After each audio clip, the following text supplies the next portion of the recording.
All right, y'all, we live. I ain't closed my door, y'all. 1 second.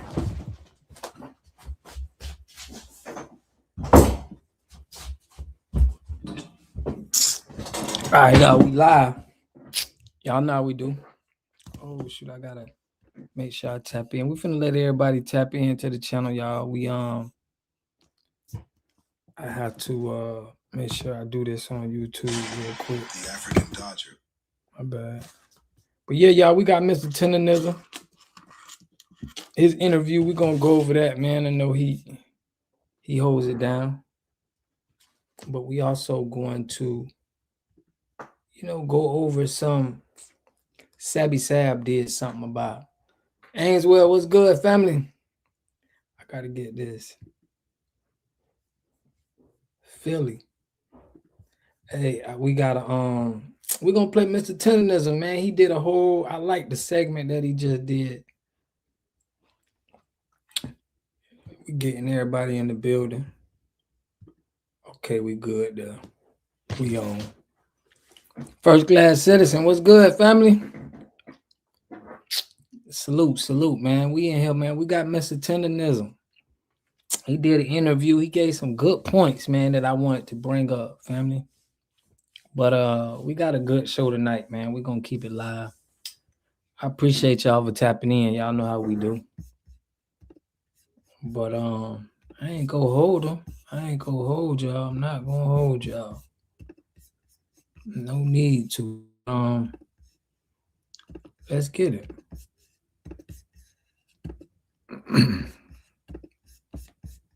So Mr. Tendernism, y'all know he been going around,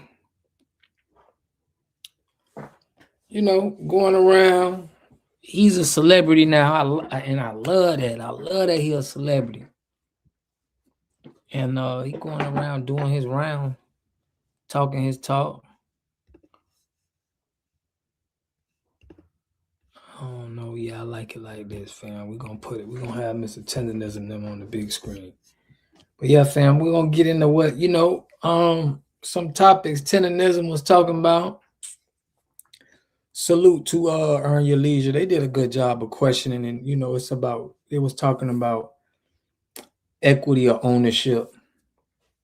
And y'all know in a lot of our businesses, we get people like Diddy, how they did Diddy with the Ciroc, where they could just pull you out and it's business as usual. So this was a good conversation I think they needed to have for the culture to understand like why we need to support us and support our businesses and come together.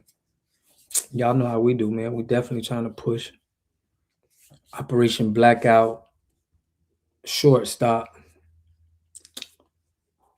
But without further ado, man, we're gonna open up the chat too. If y'all wanna, I wanna open up the chat and let y'all speak. But let me know. I'm gonna open up the chat. Me away. I'm gonna throw the link in.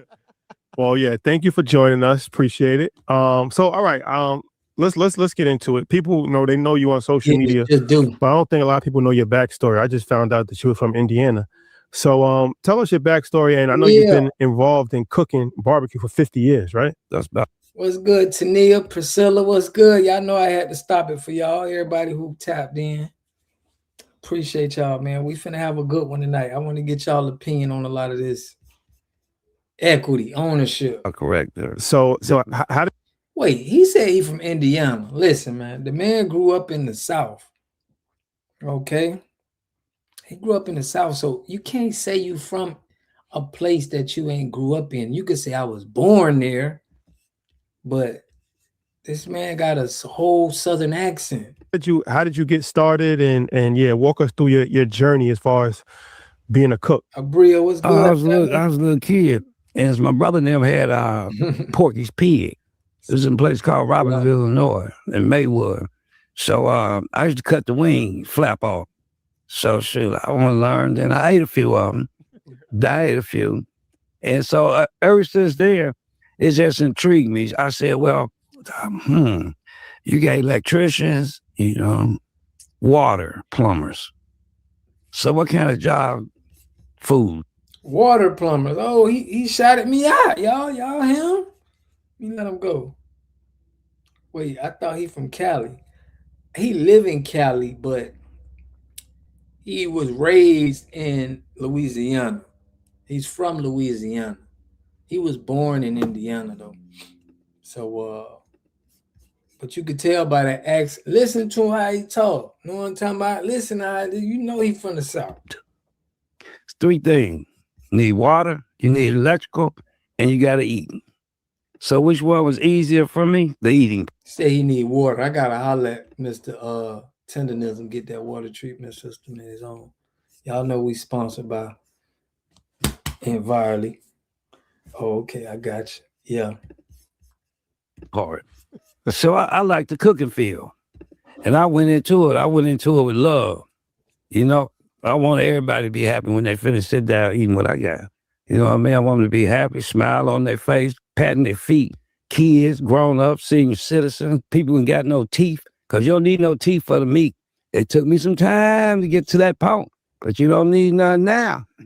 Yep, and so over the years, I probably cooked in majority of the states in the United States to learn different trades about this cooking thing. Yeah, I was going to talk to you about that, but I can't go any further without acknowledging the drip here. No, we just not going to not acknowledge that. We see you in the pinstripes with the shoes. Everything looks good. The love is in the air. I can feel it. The people are here. Food has brought you all around the world, right? All around the United States for sure. You said you've been at least in every state 8 times. At least. Talking about Unc Ben had drip when he was up there, man. He ain't just get dripped out like that. He talking about I gotta recognize the drip. Man, Unc from Louisiana, man. He got the stripe with the Kango hat, man. This is all player right here. As you're traveling, because you're not just a cook, you're a pit master. Yeah. That's a little different than just a regular cook. Are you learning each state about flavor? Like, what are you doing as you're traveling? I went to all the southern states first. I went down, I was in Louisiana. I went to the Bayou, because I wanted to get that Cajun twist. Then I went to Carolina. They got a little thing they use like vinegar in their sauces and stuff. Then I went to Alabama, Georgia, Mississippi, all in places down there, Arkansas. So I stayed in these states so I can get a twist on what they use. In my head, if I can get the Hold on, y'all. Do we consider Arkansas the South? Do y'all consider Arkansas the South? I just wanted y'all to answer that, man. I don't know. Is Arkansas considered the South? You put Unc as an OG player, right? He kind of like trying Unc pimping, man. Like, man, Unc been a player. What you mean? His Unc got swag. These twists and blend them all together, I might have some. So I tried it. So I took the Southern and went back to the Midwest.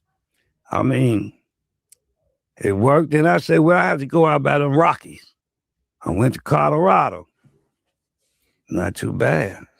Then I came over to the Rockies to Vegas, Utah, all them little places. So, you know, a variety of people eat different food. I wanted to learn how to cook it all. So, but I blended together with them seasoning. Booyah, boy, look at here. Tendernism. Yeah. So when you're traveling all across the country, are you working at different restaurants? So I worked at many restaurants. I opened a lot of IHOPs. I opened a lot of Denny's. I opened a whole lot of places, man. Look, Ruby Steakhouse, man, Blue Smoke downtown, Manhattan, in New York, Park Avenue. Yeah. What flavors did you take from New York, man? We New Yorkers, you've been there a lot. The Southern flavor is very distinct. You Louisiana for sure. What did you take from us? What did I take from y'all? Y'all got different spices up here. There's kind of difference because you got a blend of people. They call this the melting pot, right? Yes, sir. So that all these people come together. So I come up here and say, oh, yeah, we got this here. See, I went to Spanish Harlem. Then I came over here to Harlem. Then I went back to Manhattan, Brooklyn, Queens, Staten Island, Coney Island. Even though same state, kind of big, that's why they named it twice. But I say everybody got some flavors. Now I got to entwine out here some of them seasons because some people it can't be too hot, can't be too spicy. So how Man, can I it's cut it good. down and put it back in with what I was doing? And I figured it out though, man. It didn't take a rocket science for a minute, you know what I mean? Till it came together. I said, oh, I got them too. And so once you get to blending all this stuff together, you got to be like a sample. You got to sample a whole lot of seasoning. So people don't understand that you put all these seasons together, don't make no difference. But if the season don't taste right from the season itself, then it might have a little twist. And then you got different types of meat. Pork is one. Then you got beef. Then you got poultry. He gonna break down, y'all, like what happened with Final Destination. Then you got fish. So you got to kind of which season go right with which piece of meat. Just like wine. You can't drink wine with everything. But if you got a nice steak and the wine kind of mellow, yeah, that go pretty good. Then you find out brandy go good too. Brandy go good in some of the seasonings. You just got to try it. Can't tell you all that, but anyhow, yeah, that's all. Not the secret sauce. So you've been traveling all around America. You've been learning. You've been picking up different game from different places. When social media finds out about you, it's in California, tenderism. Yeah. So the tenderism campaign, right? So, all right. When you came up with the word? One and only. Tendernism, black diamond. Yeah, I seen. That's right. You don't need no teeth for the meat. And everywhere. So explain the tenderism. Explain what that means and how did you come up with that? Okay, I was cooking some oxtail. So the oxtail come off. I had it on the plate. So I was finna roll it. I mean, pick it up like this. As I was gonna pick it up, it just rolled up like you peeling an orange. So it kind of like went out like a bowling ball. I had the meat in my hand and the bone just rolled to the other side of the plate. I said, boy, this ain't tender, this is tendernism. And that word been stuck in everybody's brain ever since. It's tendernism. I want to tenderize the world. And I appreciate all the people out here that's supporting me. Hey, boy, look how I like to tenderize their whole household. Yes, sir. I love the word. I think what I love the most is the reaction after you say it. Like, God damn, like that reaction is what got me in. It became mean. I'm wondering, as you're doing it, I feel like this is naturally what you're doing. Are you aware of social media at the time? Like, are you involved in it? Like, how do you feel as this thing is now going viral? Because, like, if I try to explain virality to my parents, they're like, wait, what? They're like, are you in the game understanding what's happening? I understand the far as viral. I know what the words mean because we had to go to school when I was coming up, but we didn't have no social media or nothing like that, and the viral and all. And then, you know, I'm getting a little up in age. Yeah, there's a whole lot of stuff to read. Mm-hmm. Now, I don't know about viral, man. So I said, what's this viral stuff? Oh, that's when you get so much of this and so many of these. I said, okay, so you have followers. You have reviews. I said, no, I didn't know nothing about it, man. I'm gonna be straight up with you. The viral. Shoot, I thought I was trying to sell oxtail to everyone that went viral. You know what I mean? I've been all right. So what was the moment that you knew? Like, was it one moment? Because I don't know the exact moment. Like, what was the one moment where it was like, it just went crazy online? That oxtail. Then one time, I had this beef rib. Y'all probably seen it. Big bone. Dinosaur. 3 glasses? Slup. Man, look, I got a pound right now. If I hear some of them oxtails here, y'all would be slacking them, boy. We be those totally little glasses up. You know what I'm saying? Because, hey, when I dropped that bone, it was too tender, man. That's tenderism boy, that was tenderism on the big bone. You know what I'm saying? I said, oh, we got something here. And then people just start flocking. They coming from everywhere. We had people come from Hong Kong. Yeah, Germany, China. Yeah, they seen the video in their countries. They work for a company, Fisher Company. They was engineered. They said, man, I'll be here every time I come back. You know, come to California. I said, it's good. I appreciate it. Dang, so y'all see that? This was all around the world, Craig. Everybody around the world was coming here. Racist, Chinese people, all kind of stuff. They, you know, they want that tendernism. tenderism. I knew I was on something. About 8 little guys, Need they someone Chinese who's good at guys, family. and they was talking. Tenderism. Tenderism. They was trying to say tenderism. So I said, oh, okay, tenderism, brother, tenderism. And, you know, doing a little thing, you dig it. Oh, man, it went crazy from there.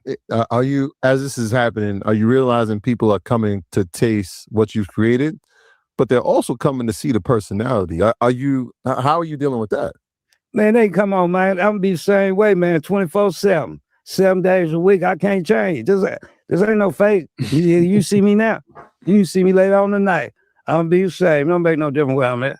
So I just look at it like, hey, it's really not hard to do, not being me.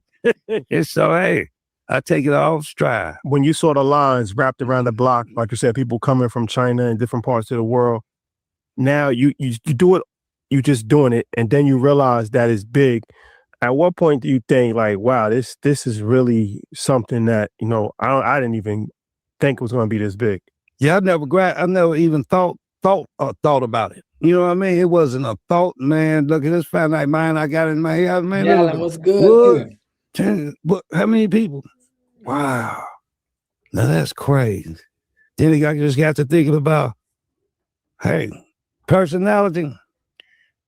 I can't say because I'm just me. So my personality it's impossible to change. How easy is it for you to shoot a video? Like, is it like one take, or like do you actually have to do a different? Like, okay, let me do. No, just come on with it. I'm gonna get it, Jack. I'm gonna put it on there just like it is. I ain't gonna fake it. I ain't gonna want to read no scripts or none of that. I'm gonna tell you just whatever comes to your heart. Man, look, it come my heart, come out my mouth. You know what I'm saying? I'm spitting it too. I'm spitting strong. I ain't be playing with these folks. Who's saying, like, let's make another video? Because after the first one goes crazy, right? Is there somebody in the restaurant? Is there somebody in the family or the team saying, like, that was crazy, let's do this again? Yeah, it's been people come around say, man, you shoot a video. Yeah, we shoot the video. No, can you shoot a video? Can you shoot a video? Say, wow, what's all these shooting these videos about? You know, I don't know about shooting camera. Whoa. Then kind of found out, hey, this is a new TV. I say, well, hey, I might well get on everybody else on it. Look here, let's tenderize the world. Let's just tenderize the world. And for real, leave your teeth at home. You don't need no teeth for the meat. No teeth needed. No. And no teeth for the meat. Crazy. That's crazy. Now it's let's talk about Keith Lee, because I know that you met a lot of celebrities, but there was one turning point. Keith Lee, you know, he's very influential in food review. Foodie. How did that change everything? Like, how did Keith Lee's review change everything? Well, I'm gonna tell you, because you know I'm gonna spit it from the hip. I was an Edie Amin. He's like a rapper. Yeah, okay. The Outlaws. That's right. That's right. Yeah. Now we just like our next door. There's a wall divide us with. And we were shooting. He has a restaurant? No, we were shooting a podcast. Okay. All right. And so Lee come by, Keith, to see me. I didn't know he was gonna give me no money or nothing, or even, you know, no offer. But I look at it like this: any person that come to see me, it's no block. You know, I don't have a blocker. Just come see me. So whoever working, wherever they work, you go, hey, hold on a second, let me go get walk, bring him back. You know, he had to give me a quarter. It's just you came to see me. That's always enough for me. That just been a bonus. And so when he came, they couldn't give me the money. It's like, what? Is it $4,000? Yes, sir. Yes, sir. That's what they said it was. I didn't ever see the money. You didn't? I talked to Mr. Lee since then, but I never discussed any money value. But yeah, it was $4,000. So you didn't take the money? I never seen the money. Oh, yeah. But if hey Lee, if you out there, no, I'm just playing, man. You can reach me 9555422. No, I'm just playing. You know, y'all, you gotta have a little fun. Hey, man. But other than that, yeah, it made a turning point. And that turning point got me here. See, the Lord don't make mistakes. I didn't make that with tenderism, and I ain't make that on this move. I don't cry about yesterday. I just keep going forward. You did. Ain't no need to cry. It ain't gonna help. So get it together. Mhm. And that's what I've been trying to do. During this process, obviously, as social media is going crazy about it, people are trying to figure out how to get to the restaurant. People are showing up at the restaurant. I'm sure that's bringing a lot of money for the restaurant. People are coming to see you. The idea of ownership comes into the conversation. Does he own the restaurant?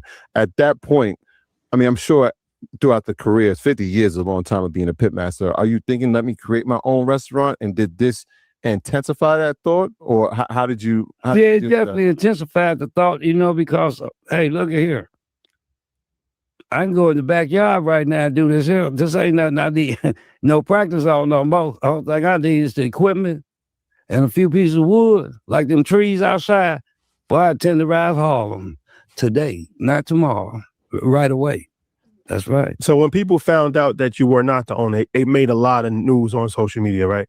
Mm-hmm. So I'm sure a lot of people started to reach out to you. So was that like the turning point and why you actually left the establishment? That was that, and the person not giving me the consideration due to it was two people and a few people now. You know what I mean? Well, that was kind of like bogus, I thought. See, because if I want to talk to you, I'm going to talk to you. This man can't intercept me talk. You don't speak for me. Mm-hmm. So I can understand that. The equity, like ownership, not ownership. Oh, yeah. I don't own nothing. I know one thing. Only thing I own, dirt up under my fingernail. So now I might try to do something about that. Give me a Mr. Tendernism restaurant. And then we'll see what we do. That's a possibility. But, I got people reaching out at me. I got some brand deals coming up. So it's a good thing. You said God don't make any mistakes. I'm wondering, as you approach this conversation, because a lot of times we bring value to companies. We've seen this happen plenty of times in our community. And then we never ask for equity. The fact that you had the idea speaks a lot about your character and how you're thinking about your future. Were they receptive to it, or were they just like, that's not even a conversation worth having? They're evidently not worth having because we're at a point to where we at right now. So I had to, like I say, y'all. Keith Lee ended up passing the money out. They blocked him from getting the money. They said he should have tipped the whole staff, not a business owner. This is what the Peckerwood said. The Peckerwood said he should have tipped the whole staff. Why would you tip a business owner? And he's not a business owner. He didn't own the business. So basically, they was robbing him. They was robbing him and got caught with their hand in the cookie jar. So I ain't one of the bash folks. Yeah. Because I don't have time to do that. Mm-hmm. Life too short. Absolutely. So what you do, you learn from that little small mistake and you just move forward. If you keep moving forward, it's the old saying. I was driving years ago. But when I let that man named Jesus start driving, I sit in the back seat. Things got to straighten it out. You didn't have to worry about running into no tree, no rocks or nothing, you know what I'm saying? So, yeah, I take this as a blessing, And it's a blessing to be here with y'all. It's a blessing to have you. It's a learning experience even for owners, right? Because sometimes owners don't value the people that they have and they lose great, people that's more than just an employee. If hypothetically ownership was given to you on a percentage, do you think that you would have stayed? There's a possibility. What kind of percentage we talking about and what's in it?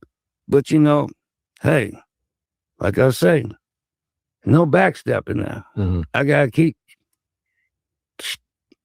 put my shoes on one at a time. You should do a close up on the shoes. Hey, wait a minute, man. Man, y'all trying to get my shoe, man. You doing one at a time, man. Hey, look here. Hey, but anyway, yeah. And you keep looking forward. Don't never look back. Well, recently we saw you made a move with the word tenderism. That's right. So explain that, because apparently there was another brother that trademarked the word tenderism and then he gave it to you. Yes, the man name is Kevin Harris, attorney Kevin Harris. And so I met with him, and he said, "I'm gonna give you the word. You can have it. File, do the paperwork." It was my word originally, though. Mm-hmm. See, in 24 of probably the 10th month, 24, I filed. Yeah. Something happened with the tender. It wasn't me. And then I guess whatever happened. Yeah. I think data will show that though. So if he was hollering around. A lot of people saying the word wrong. I'm glad you said that, Abel Thompson. Tendernism. Okay, a lot of people are saying tenderism.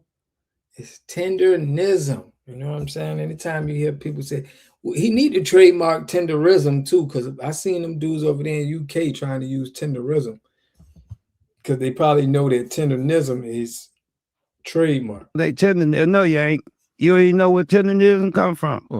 Yeah, that's slow and easy. So you had previously filed for it? Yes, sir. See, like that's part of the story. The way the story was painted was almost like the former owners of the restaurant tried to trademark it, and then they held it. But this is somebody completely separate from the situation that had. That's correct. Okay, I got you. So the legality part is something that you already, is that something you knew from your experience being in the space, saying like, hey, this is a word that I've created, I've got to have ownership on it with the, and this is important, the intent to use, because I think a lot of people miss that part. They just think, oh, let me just trademark it, but they don't understand how trademarks work. Are you intending it to use it for media, merchandising, anything? You had it with the intent to use for just a bunch of categories? I had an intent to use for meat, anything I cook. I don't care. It could have been some cake. I was going to tenderize the cake. You know what I mean? But the whole point of it was you invent something and then people will steal it, as everyone knows. So when did he reach out to you, or how did that happen? How did that connection happen where he says, look, I'm assuming the reason why he did it is because he saw it going viral and he wanted to just protect it. Is that why he did it? I don't know. His understanding, my understanding from him was he was making sure didn't nobody else do it. So therefore, we'll have it. Then one day we'll meet and he'll be able to give it to me. That was what he told me. So he reached out to you. He reached out to a team member. I got a team. And yeah, we met. He did what he said he gonna do. And that's cool. Honorable. Yeah, because, hey, I don't be want to go up against nobody, man. But I will if I have to. Well, I mean, this has been a pretty whirlwind of the past 6 to 12 months for you. Having to build a team, having to have a publicist, doing all these things. I mean, how did you see this in the future where you were headed? Obviously, being a pitmaster and food is the passion. The business side is something that most people don't learn until they're in the space. How did you go about navigating that? Well, it was kind of like, And Dr. Joe reached out to me. And I went to see a guy named Mr. Ronald. Call dog, what's good, family? Okay, we got you. Call dog, man. You left your phone in folks' car. Dang. I know that's a bad feeling, man. I did that a couple times, family. But salute, Call dog. you put his real handle up there. Salute the Call dog, man. That's my guy, for real. And boy, look at here. Ever since he got that star on that avenue, he put a star on me. And I'm a ride with it, you know what I mean? Yes, sir. I'm a man, look at here. I'm gonna shout it out. That's what I'm talking about. I wanted to go to the Ron Isley piece. I mean, just about how that's connected. I know you worked some events for him. How did that connection even come about? Like I said, it was a guy, Dr. Joe White, and he helped me out. He hooked it up. I seen Ron, his wife. Hey, they cool in the game. You know what I mean? So it was like, hey, we should have been together. You know what I mean? He do the singing, and I do the tenderism. That's what we should have been doing. Matter of fact, he cut me a record. The boss. Boy, that'll be sure enough lie there. Yeah, I think Mr. Tendernism need to have that on the shelf, man. That seasoning blend, that'll go hard. He put, tenderism is enough, because people can always do tenderism, yeah, a lot of other stuff. Yeah. Dang, I know you mad. Call dog, I know you mad, family. That's the worst feeling. I'm telling you, I done did that before, man. That's crazy. Yeah, I might be able to cut a rug. That's the kind of stuff I like doing. You understand? Yeah, but that's how that came about. And since then, yeah, I had some brand offers. Like, you got to go to Atlanta when I leave here. I got some pop-up I got to do. Then we go to Fresno when I leave Atlanta. And I think it's about next month. Like Brown, be in Floyd in the Houston. building. And then I'm going to see Mr. Lee. Yeah. He got an event coming up down that way. So everything come together like two butt cheeks. You know what I mean? That's what I'm talking. What you mean he ain't built to be an owner, man? You sleep. That man could be an owner. If the Peckerwood ain't know nothing about barbecue sauce, and he got all the game from him, that's telling you everything he built to be the owner. If it wasn't for Walter, the man wouldn't have had the restaurant, the barbecue. They would have been selling coffee out that thing. He is most definitely built to be an owner. Family.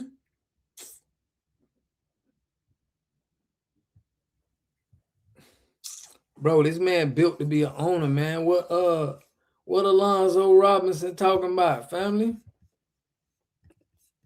Alonzo, what you talking about, man? about. So is your goal to have your own restaurant, or do you like just what you're doing now as far as pop-ups and catering events and brand deals? Like what's your vision? Hey, look here. I want to do a lot of celebrities. I want to do a lot of senior citizens, and people that don't, have much. I want to give them some too. Because this meat ain't cheap. Mm-hmm. But then when everybody get a taste of it. That's a good point, Queen. He has a team now. See, people don't understand. If they just talking about him personally himself, he got the knowledge. He got the experience. He done went to all of these states, got the seasoning down. Now all he needs is the team. Once you got your team, it's like you could do anything, man. You got a team that everybody know they role. That's when you could do anything. It don't matter about, what I'm saying? He ain't built for that. His team built for that. His team can do anything right now. Walter has ideas, but you could tell he is uncomfortable being a brand. He has a slave mind. Baby boomer generation is different. Fam, but he already sold himself. He got great ideas. It ain't about him being uncomfortable because we're buying the product. We love the product. We want to spend money on the product. All that other stuff don't really mean nothing. If he give us the product, we're going to purchase it. All that other stuff being the brand don't really matter. Once you got a good product that sells, you got a good product that sells, bro. The people want it. You feel me? That's what I'm saying. It's not he feel uncomfortable. I think he happy. Bro, this man is traveling around doing shows. Imagine how you would feel if you was able to do what Unc can do right now. Everybody want him to talk. Everybody want to hear him speak. He's going around the world talking. He built for this now, bro. This is it right here. Unc made it. What is he talking about? Unc did it. Unc is probably right now, he is the most influential person that's on the grill that we have ever seen, bro. Ain't nobody doing it big as Unc right now. This man blew up. He's there. He made it, bro. He got people want to he got restaurant. He got a lot of stuff coming. People want him to come to the restaurant. This man gonna be on tour for a long time, family. He's securing brand deals. He got a lot going on, fam. Like he took off. He's over with. He's out of there. Mr. Tendernism is a celebrity now, fam. He's a celebrity, fam. He can come out with a seasoning. He can come out with anything. We're going to purchase it. He stamped himself as a celebrity chef that got the sauce. He got the sauce on giving your restaurant that snapback, like he said. If anybody's starting a barbecue restaurant, the best person to holler at is him. Who else Went online and had people flying from Hong Kong and China to go see him. That's big, bro. That's not a minor accomplishment. This is a very big accomplishment from this man. Once the slaves were free, Walt would have stayed. Yeah, but man, I mean, I don't know about all that, but I know the man is snapping right now. He's snapping. They say, boy, look at here, look at here. Might have some little classes or something. Just put me on one of them podcasts or something. It let me get out early in the morning. Y'all have to watch it kind of late because that's like 4 o'clock in the morning when you got to get up.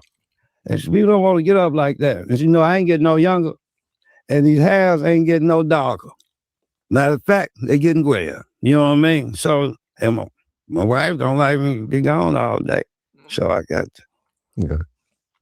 How often do you get to stay in the kitchen or in the pit as much as you'd like to? Obviously, doing a lot of traveling, you know, you're not being able to prepare the food at the same rate that you used to. How do you balance that? Do you miss it a little bit?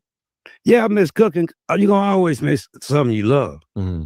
So, but you gotta move on too. Now I can train a person how to do that if they got some time.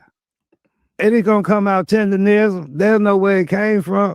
You understand? It just take a little time. You gotta have love though. You got that. You can't rush. I'm saying this man is already taken off. He's out of there. First class citizen. He's now the face of barbecue, our invention. For real. He is the man to holler at if you want to get them, if you want to get on that grill and that smoker, that's somebody you got to talk to. And he got the gift of gab. I don't see what you feel where the man ain't like popping right now. Where like FBA media made him snap because we know. Let me see what Alonzo talking about. FBA media made him snap because we know how it is to have our ideas pimped. This is why he is getting all this. But remember, he wanted to stay on Nick's plantation. He won't align with the lie that he was. I hope you've seen what he said, what happened. He explained exactly what happened when it came to Keith Lee. That's when he wanted to get up out of there. He was already wanting to leave. Huh? He brought barbecue back to FBA. Facts, man. I don't think he wanted to stay on the plantation. I feel that the man probably he had money he had to get. So he had to make sure it's secure for him leaving. You know, we was just speaking, but he had to make sure, you know. First ingredient is love. The first ingredient is love. I love it. What have you learned from this whole situation as far as trademarks and ownership and marketing? Like what's some of the things he learned that you've learned? I learned this right here. As we would say, I'm true to the game. Game came back true to me. I just try to do the best I can, man. Keep pushing forward. You hear what he said? You can't say the man just wanted to be on the plantation, bro. I had to leave selling water treatment equipment for, you know what I'm saying, a white company too at one time. I had to leave them. That don't mean I wanted to be on the plantation, bro. We all have our awakening with what we have to do. This man had his, you know, and now look at him. He's a face for our people to look up to and be like, okay, we can do this. But he made his name with that guy. He made his name with that company. So he did his thing, fam. I wouldn't say he wanted to be stuck on the plantation. We can't throw the man, we can't put dirt on the man's name because he worked for a white company, fam. So, and the thing about when you doing something and something happened, most people will look at the bad. I look at the positive. I can This see wouldn't that. have happened. It didn't happen. It happened for a reason. So what was the reason why it happened? Like seasoning. You don't season fish with some beef seasoning. You gotta have beef seasoning for beef seasoning, fish seasoning for fish. So it must have been my time. And look, I got all the way to Harlem. from a little city called Hemet. Can y'all tell me where Hemet is? I cannot. Me neither. Yeah. I ain't know about no Hemet. You know what I mean? So, hey, I take my blessings all the time. And thank you again. Yes, sir. Alonzo trying to say that the white owner said that the man was an owner and he wasn't an owner without saying something. So what I'm saying is he still did the right thing. You know what I'm saying? I mean, he could have spoke up right then and there, but he don't know what could have happened. You know, he wasn't the owner. I get that, but he moved the right way. If we look at the end result, bro, this man is a celebrity chef. He made it. He probably secured himself to be a multimillionaire. So looking back on it, he gonna accept whatever that was, because where he at right now is a great spot. So he did everything he's supposed to do. We talked about Ron Isley, obviously Keith Lee, Desi Banks, which was an incredible video that went viral. Is there somebody that's reached out that was surprised you, or that you were taken back by, that showed you support that was like, wow? No, I'll tell you, really who are Ronald Isley. That was the one. Hey, man, look, to be around the gentleman, say, now this all right here. I cut a many a step. What's good? From the Ronald and his brothers. So, man, look here, that's beautiful. Then I just left Miss Shepherd's show. Mm-hmm. That's even more lovelier. You know what I mean? And it got me way down here in Harlem. And that's beautiful too.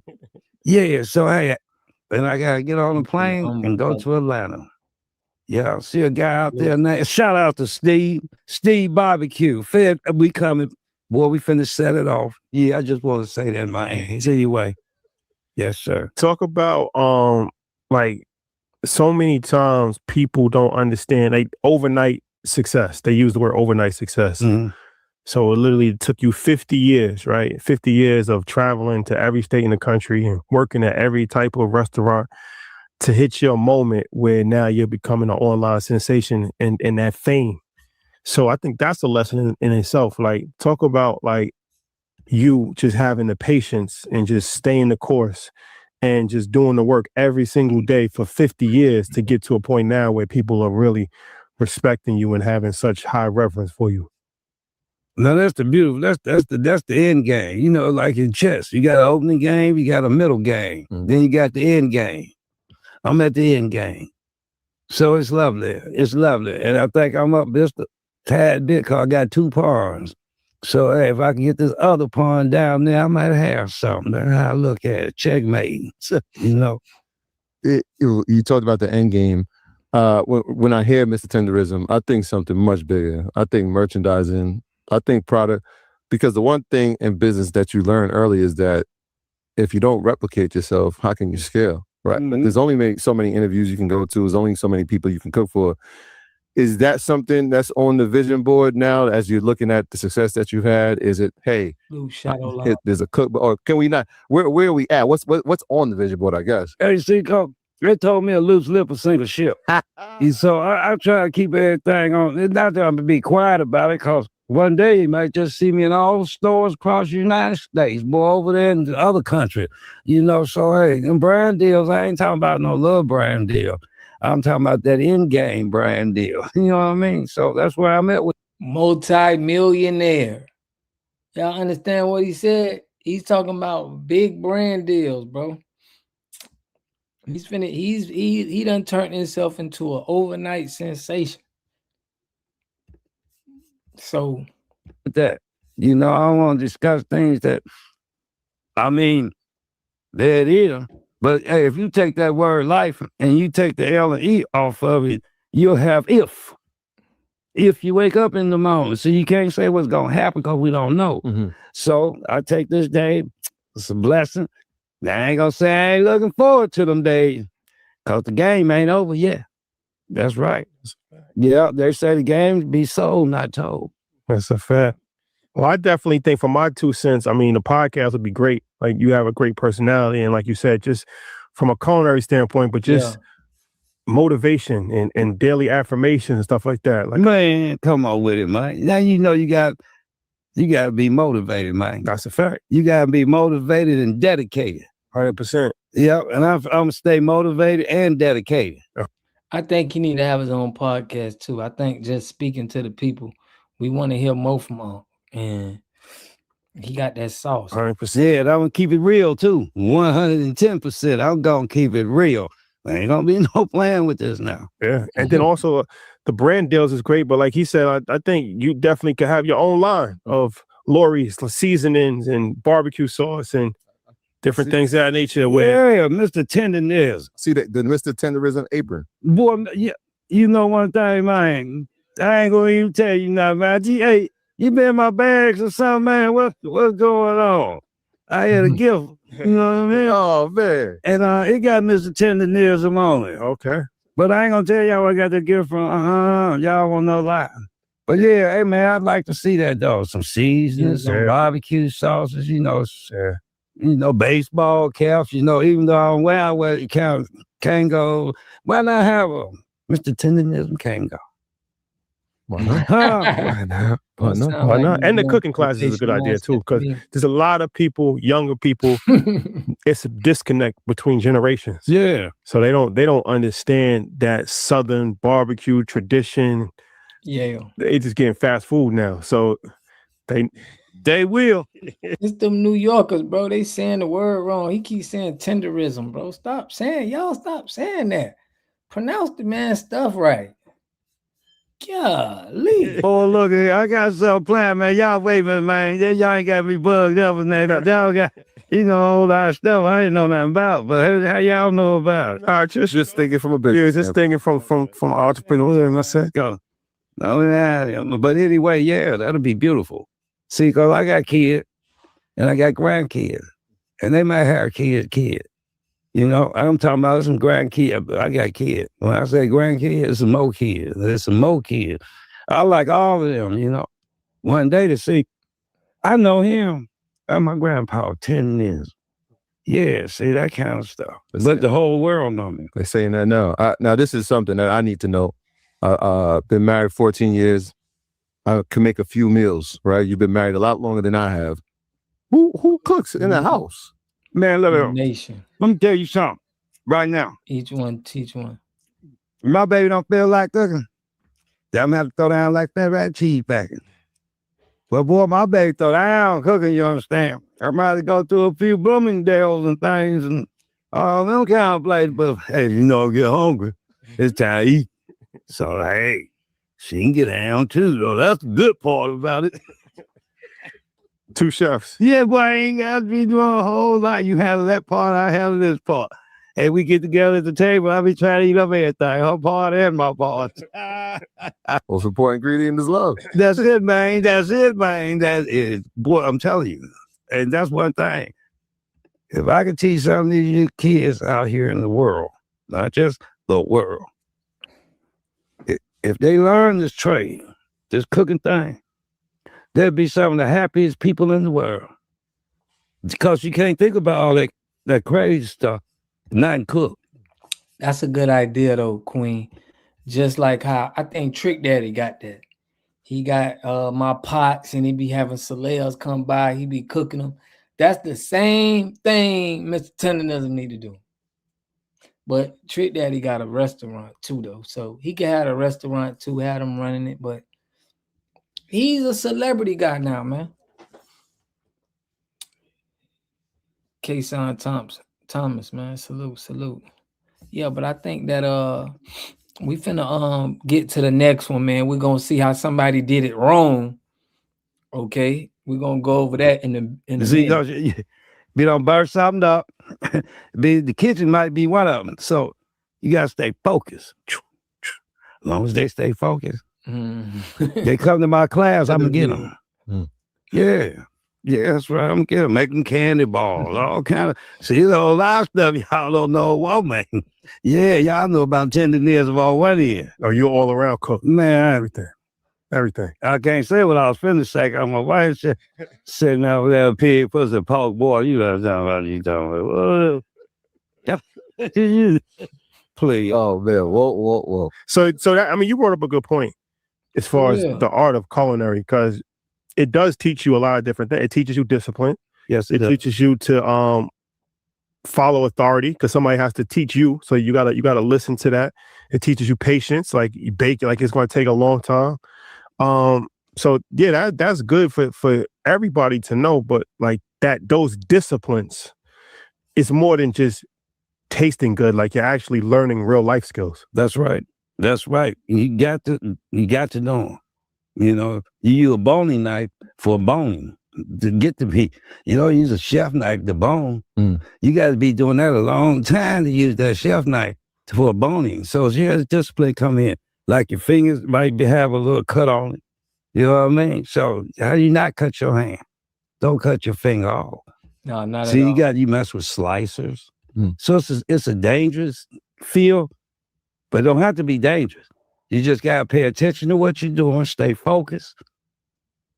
And if you really want to do it, then y'all probably need to try to come to Mr. Tendernism class. Tendernism, I say, come to his class. Gonna be open real soon. Just don't have a date. Yeah, you be able to reach me all over the world. Y'all see Mr. Tendernism finna start teaching that sauce. I seen him on Sherry Shepherd. Did you already show that water? We ain't show that. I ain't show that. Listening skills are off, allegedly. Rhetorical question. Big facts. Big facts.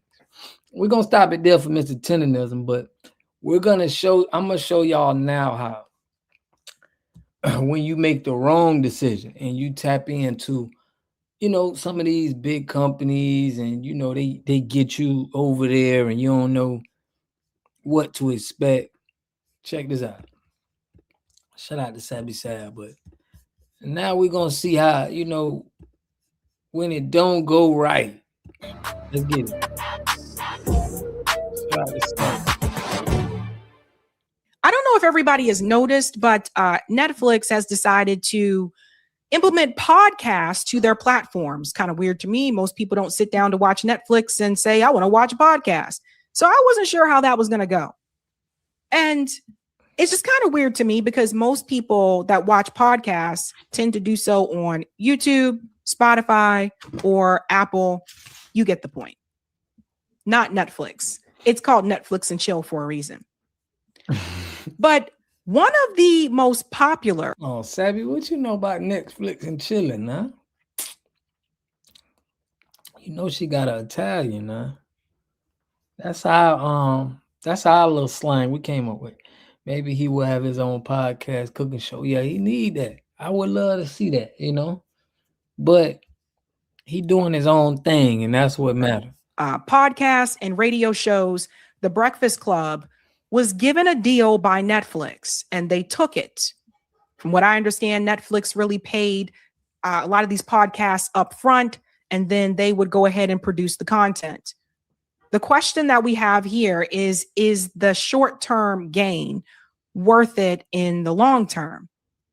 Because apparently one of their co-hosts is speaking out and Call dog back with the phone, man. Yeah, man. You were ready to knock Alonzo up out of here, huh? Did you see one about the actor who played Bubba Gump? They have a store chain and did it off his character, and he has no stock in the company. We got to bring that up. Tania put Sabby a cutie pie. I'm sure she stay Netflix and chilling. African Americans ain't African. Salute, money man. Salute, family. We're going to get into that too. I don't think that Jess Hilarious is too happy about making this move. Jess Hilarious gets candid on how the Breakfast Club feels disconnected from the fan base since they moved to Netflix. Listen to.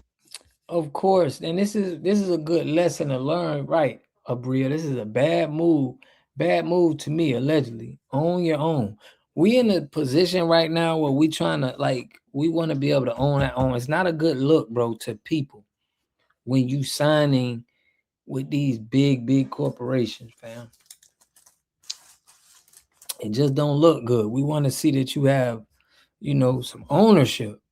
That's what we've been lacking. I ain't gonna lie, yo, since Since Breakfast Club been on Netflix, man, our engagement, our people be all the Played out, fans that for we real, built man. up over time, or that they built up. I just got here. That they built up over time on YouTube. Oh my God, they feel neglected because Netflix was like, nope, we want all of it. Y'all can't have no other social media presence. None. Did you guys hear that? So apparently this deal with Netflix, it looks like Netflix wants the whole shebang. If we have a contract with you, we really don't want you to be anywhere else. The problem that comes from this is that Netflix has not been known to be stable. Like there's a number of times there's been shows on Netflix that had really good reviews, great ratings. And for whatever reason, Netflix says, yeah, we're not coming back for a second season. They never tell you why. They just decide not to do it. And that's for popular shows, not just shows that are like the ones that do perform badly. I'm talking about the ones that perform well. They will just decide, I'm not coming back for a second season with that show. And fans of the show will get really upset.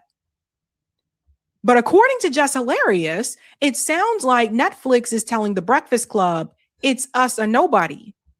So what really was in this deal? And I bring this question again. Is the short-term gain of getting all this money getting paid up front, is it worth it in the long term? Pouring more into social and search, Dave just realized that it brings less with every dollar spent. Other advertisers. That's not the one. So now we got to find other content to do that can go on our other platforms. But it's okay because Just Hilarious got that in a bag, shorty. So make sure y'all tune into Justice Thoughts. I started doing a segment where. So I guess for them to remain on YouTube, it sounds like they can't use the same content that they're using on YouTube on Netflix. Eric said, should have read that contract. Well, you know, and this is the thing. This is the thing about contracts. This is why I remain independent, because I'm telling you, people have come to me and offered me things and I'm like, like, no, because you now work for them. Now, The Breakfast Club, the radio show. And people think contracts that's how they get people. A lot of people think, salute, man, Netflix wanted Breakfast Club off the air. They will be a white show imitating it coming soon. But people think just because people got a contract and you get a lawyer on a contract, listen, that don't mean nothing. A lot of problems happen. Volo, what's good, family? A lot of problems happen with people who got contracts. Look at the record labels. Look at everybody. A contract don't mean anything, you know. It's better to have that loyalty first, you know. It's not, a contract ain't gonna save you. A lawyer is not gonna save you from something happening. Mostly people get done bad who have contracts. All right. But yeah, it's AI created, but that don't mean nothing. It's like, bro, if something happens, when most of the time when stuff happens, bro, that contract don't mean. Oh, is owned by our iHeart Radio. So Charlemagne and Just Hilarious and DJ Envy, they're hosts of the show, but it's owned by iHeart Radio. And sometimes people say, why they bring this person on and why did they give this person a pass? And remember, you got to know who owns it. And then the owner of iHeart Radio also donates to Israel and is pro-Israel. So keep that in mind if you're wondering why they don't hold some people accountable. Yeah, but some people think that if they, get a lawyer, make sure this contract is right. And bro, it's a dirty game, bro. That little piece of paper, people are getting done wrong with contracts, with a lawyer looking over their contract and thinking that, but it's certain clauses. In the NFL, they be talking about that with the NFL player. They be having clauses and there's certain ways around all of that, just being in power. So it's never a good thing. In the way that they should. But now this is starting to have an impact on their YouTube audience because viewers don't necessarily transfer over to other platforms. I think many people have seen this, right? Like a lot of us were on Rumble and Twitter and other platforms, but Just because someone watches you on YouTube doesn't mean they're going to go watch you on Rumble. And if that's the case, it doesn't mean they're going to go watch you on Netflix. And not everybody that watches The Breakfast Club on YouTube has a Netflix subscription. These are things that people need to think about. Someone brought up a good example. Sword Mary said Glenn Greenwald just left Rumble. Was that the same issue for him?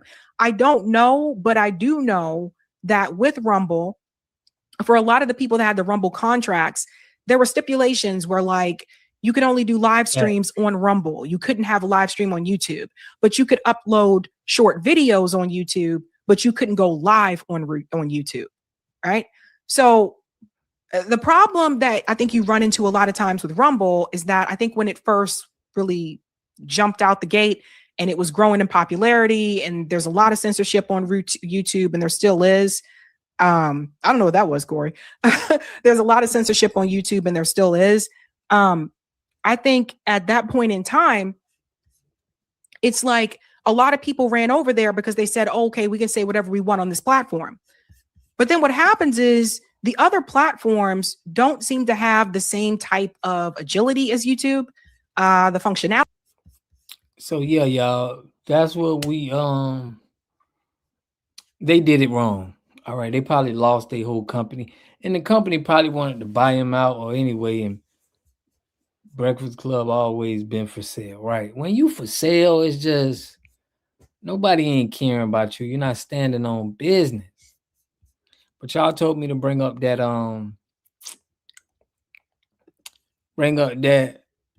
Bubba Gump. I remember watching that movie and was like, you know what I'm saying? Look at Bubba Gump, man.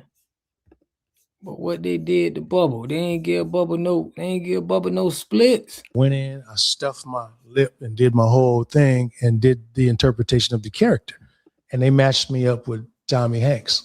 My given name is Benjamin Buford Blue. People call me Bubba. Was it on the script, the lip thing, or that's all you? No, none of that. None of that. No character description. Shrimp is the fruit of the sea. You can barbecue it, boil it, broil it, bake it, saute it. That's tough. No, it ain't. That's what I do. No, I mean, his performance pretty much created a whole chain of restaurants. This is the part that's so crazy. I'm thinking, oh no, he's one of the owners. He's part of that. No. So you've never ever been to the restaurant? I've never been to one of those restaurants. Never been to the restaurant. Nope. It was basically built around you. I know. Did they ever attempt to have a conversation with you? No. Here's what it's interesting because I was invited to a grand opening of one of the restaurants. What was extended was transportation on our jet, accommodations. We're going to have the press there. Okay. So basically do press. We're going to have the press because, you know, you're going to be cool to people when they walk up to you and love your movie anyway. Right. So I said, how about some stock? Okay. And it was crickets after that. Okay. But it's not a lost opportunity. It's a missed opportunity. Definitely but on the their opportunity's part. Still alive. As long as they're still alive, I'm still alive. The restaurants are still here. If I felt honored and respected instead of exploited, I can open channels that you can monetize that you can never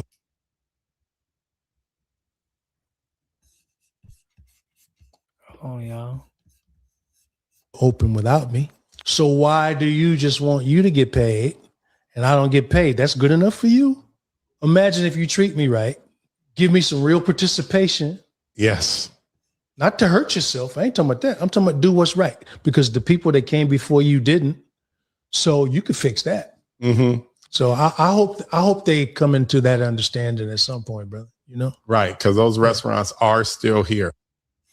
Yeah, they still here. They ain't coming to that conclusion. I love this character too, man. That was stuck out with the whole movie. You know what I'm saying? The shrimp. But we seeing how it goes. Okay. With the Breakfast Club, we seeing with Mr. Tendernism, and we seeing with Bubba Gump. You know? I don't know how Bubba Gump could have got up out of that one, because that's their movie. But it's still messed up, man, that we get roles and we so influenced, and we need to stay out those restaurants for real. Nobody should never be in a Bubba Gump restaurant. We definitely gonna cancel them. Right along with Destination Crack House. Dang. Let me get this up, y'all. But yeah, y'all. We're gonna get to the next topic, but I appreciate Queen, man, for bringing that one up. Cause where are some bubblegum locations? It gotta be down south. I've seen them before. I've seen it before. I don't know where I seen it at, but I think I seen it in Florida. If I'm not mistaken. I've seen it in Florida.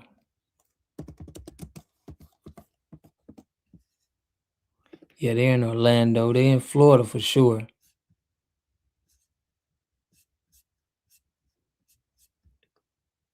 Yeah, they're in Florida for sure. I know I seen some. Let's put the white areas. Yeah, it's some in Florida. But let's get on this FBA business. FBA business.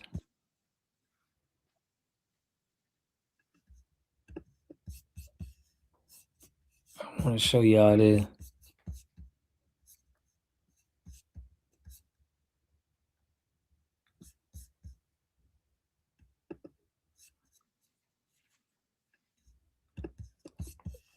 See how they get on to it.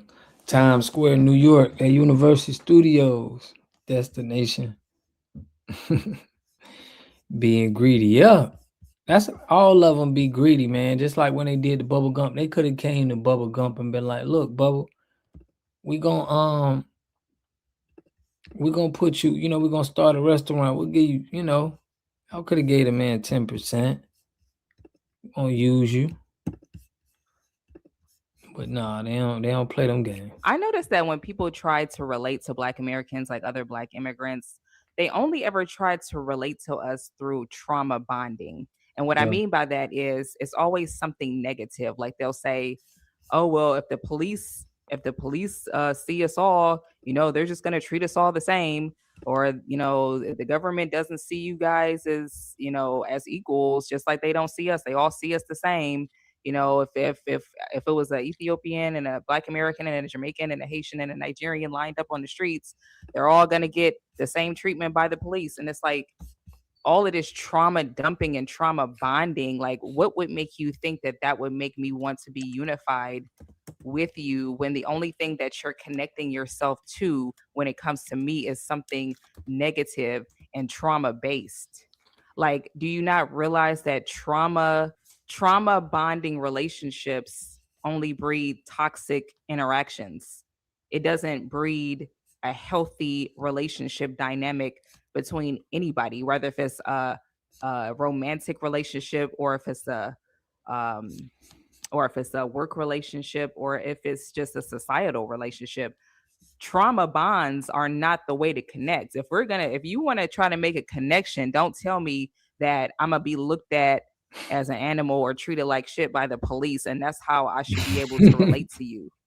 Money man. I can't relate to that. First of all, I never been treated like shit by the police, so I can't relate to you on that anyway.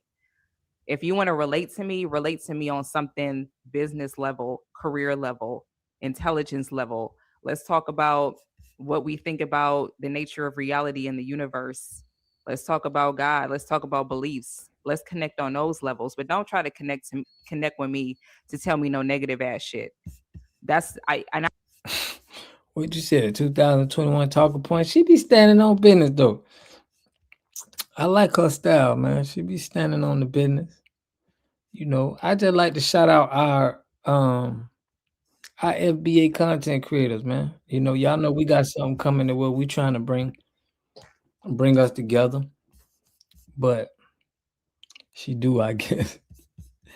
She be standing on the business, She ain't, Now this brother here though, This brother here. Shout out to Queen Goddess too, man, who reached that. I appreciate everybody who be. Now you gotta give it to my boy Johnson, Umar Johnson. I mean, this dude just says you gotta anything give it to my for a boy viral here now. moment, man. You know, he just came online the other day saying that the FDMG Academy was finished. Now, let me remind y'all, he's been collecting money since 1619. Ever since his ship from Africa came here, hit the shores of Virginia, came through Chesapeake, hit that shores of Virginia, he started collecting money. For 400 years, he finally says that the school is ready to be open. So now that the school's ready to be open, he got to get some money. So he has to come out here now and do all these podcasts. Now check it. Dr. Umar, his whole thing was to slow down FBA. The same thing we seeing with that podcast show that they doing. I ain't gonna lie, the Democrats is coming hard at us. They full court press. Man, these old Pan-Africans funny. He good though. Oh, he was an old Pan-African? I ain't know that. But check this out. Dr. Umar, he got this DAFA, and that all of this stuff is to undermine FBA. So they could be like, man, y'all got all of this stuff going on, knowing that we ain't rocking with that DAFA. He got to be focused on building his schools. I'm going to have to learn how to make clam chowder sugar dough bowl. Man, I heard Mama Lisa said you be getting on that shelf. I mean, you be getting on that grill. Shows and be very controversial. I mean, because controversy sells. So he comes, he goes on to it's Up There podcast with the brother Loon, and he's talking about the foundational Black Americans and ADOS and Pan-Africans. And man, like the guy's just saying a whole bunch of malarkey. And the words W folks like to use. A whole bunch of stuff that just makes no sense. A growing understanding of a movement called FBA. Okay. Wait, so y'all saying he used to be a Pan-Africanist? You saying the homie? I can't forget his TV channel name, bro. But you saying he used to be a Pan-Africanist? I mean, if you used to be a Pan-Africanist, I mean, I can't knock you for that. They was going heavy. Shoot, I mean, if you look at our textbooks and everything, Umar a clown, but proud of him as an African in his African school. Yeah, he was a Pan-African 2 years ago until the FBA movement. Ooh, dang, that clown ain't building no school. Africanism and FBA. How do they contrast or complement one another? So nobody compares to Pan-Africanism. If you want to go achievement for achievement, you can put all them together. You don't touch us. Okay. And I say that respectfully, but it's the truth. Okay. That's a lie. Listen, that's farther from the lie. Street media TV. There you go. Street media. I mess with street media, bro. Nobody don't know nothing of Pan-African is dead. You can't name now one Pan-Africanist, y'all. You can't name that one Pan-Africanist that did something. I be smoking shit like train smoke briskets, turkey chicken, the whole get down. Yeah, man, we need to turn you up, man. Like, we gonna have to turn you up. Water, we push indigenous talk for real. Heavy indigenous talk, man. But dang, to be a Pan-Africanist and then switch like that is I can, but he could have had his awakening. You know what I'm saying? I can't knock somebody for having their awakening. He was talking FBA points way more than 2 years ago. Okay. All right. He from Philly now. That's where Ameswell from. We got Philly in the building now. They gonna step by their people now. For sure. Ameswell right on. ADOSFBA, respectfully, I'm going to go with both groups because they represent basically the same thing, but there are differences, right? So ADOS, which is a descendant of slavery. No, they're first. FBA comes later. Okay, but they both exist. FBA. I already know, Queen. ADOSFBA. I don't have a problem with the American African people. I love Philly, for real. Seeing the need to make it clear to other branches of the global African family that when you come here, you need. Yo, I like they say brotherly love out there in Philly, and everybody I met from Philly is like they got that southern hospitality, even though they from up north. I don't know, it's weird, but they real. Y'all got some real loyal people up there, man. They loyal to the soil. To be clear, that we built the house and rolled out the carpet for you. Be respectful in my home the same way you would want for me to be respectful in your. So as he's explaining, so far so good, right? So far so good. He ain't really saying too much of anything wrong, right? Because FBA and ADOS is fairly new. We was riding this Pan-African train for a long time, and a lot of us decided to say, driver, stop right here. We getting off. We getting off the train because we saw that it wasn't beneficial. We saw. So y'all he's saying he seen that it wasn't beneficial. He getting off the train. Earl Thomas, what's good, fam? He put, see? I already apologized for Umar, though. You did, Ainsworth, for real. For real, man. Shout out to Philly, man. Ainsworth and Queen Glamazon, man, in the building. I love Philly, fam. I love Philly. That we were the only ones putting out this Pan-African thing. And Umar Johnson, right? Those Pan-Africans, I told y'all he been collecting money from the school since 1619. Africa, that school should have been done if he Pan-Africans, because Pan-Africans should be global, all over the world, but he wasn't done. So the concept of that American. That's what I'm saying. It's so much cap. You talking about Pan-Africans did so much, bro. You ain't known for doing nothing. You know what I'm saying? Me too, y'all. It's people apologizing for the way who Dr. Umar acting, man. That's crazy. That's diabolical. In African identity, I have no issue with it. It needs to be done. It needs to be said. This is not new.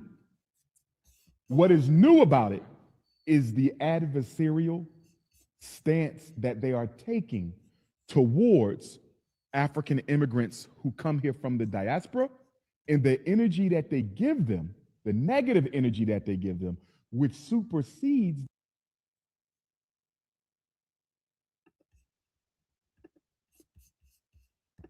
My bad, y'all. Salute, Volo.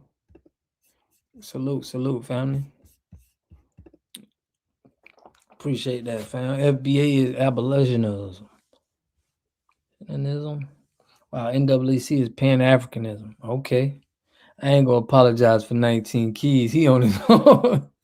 Man, I may have to drop on that man. Southside OFC, what's good, family? My son was 3 when I heard about the school. My son is 17, still no school. That's wild. Sergeant King, what's good, family? Something is changing. You don't see them pans in Harlem like before. Bro, everybody figuring out it's a scam. You know what I mean? Them people got businesses over there. It's a lot they doing. Y'all seen with Oprah Winfrey. I got to do a show on Oprah Winfrey, how she had her schools over there, and it's a lot of stuff going on with that. But let's get it with family. Is not going to keep utilizing their resources or do anything with people in the U.S. The same with Mexico, the same with everybody else who's together. If you have no mission as FBA other than to get the tethers out of here, why would anybody want to follow that? Why would anybody care to be a part of that? And I could just wake up and say I'm FBA because of my lineage. But we have nothing to push us forward as a race together. Niggas have no real blueprint. It's common sense to why you wouldn't want a group of people around you leeching off of your culture, backstabbing, undermining you, and blocking you out of certain particular positions in America. This is established. We just seen what happened with the state commissioners and senators down in Texas. So we know that there are other ethnic groups getting into these positions with your appraisal and then block you guys out of it. So and you know what's crazy? My main point to the conversation is like my whole thing. You keep asking, what is the mission for foundational Black Americans? It's an ethnic group. I'm gonna ask you the same question. What is the mission? Like, this is what I'm saying. These guys are Pan-Africanists. So when we take the Viral Way podcast, we gotta exit them out, bro. When we tell them that, hey, look, why don't you go over there in Africa, right? And tell them that because they're tribal. Why you, when we get tribal, you act like the world ain't tribal. You get what I'm saying? Like, why do you bring that up to us? Like, we, that's like divisive. Like, what's divisive if we wasn't never connected? It's like, I feel like when you talk like this, it's agent talk and you may be getting paid. You get what I'm saying? Why Pan-Africans never mention Aboriginal Australians? Right. They don't never mention them. They never mention, they don't call them Africans. We don't call them African Aboriginal Australians. They don't know nothing about Africa. But you got all of this smoke for us when we like delineate. It's like you want to tell us, man, that's divisive. Y'all just calling out people who cosplaying y'all and they in y'all business and trying to tether off of y'all success. That's a problem. It's like this is agent talk right now. This is what agents do. That wasn't Oprah. It was an attempted decoy. The real Oprah is pushing Daisy. All that come here leech off of us. We don't need them. Yeah, like you upset that we calling people out that coming over here leeching on our culture. You want us to just be quiet because they from Africa. I'm like, you weird, dude. I gotta do an X on them, but don't nobody know that clown. There's no point in me canceling them. But yeah, man, it's crazy that they think like that.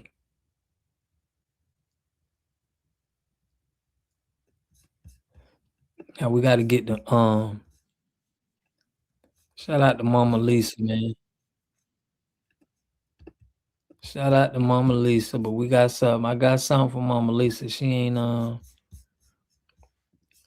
get the memo right now, but y'all check this out. The black tribe off the coast, South India. No outside people.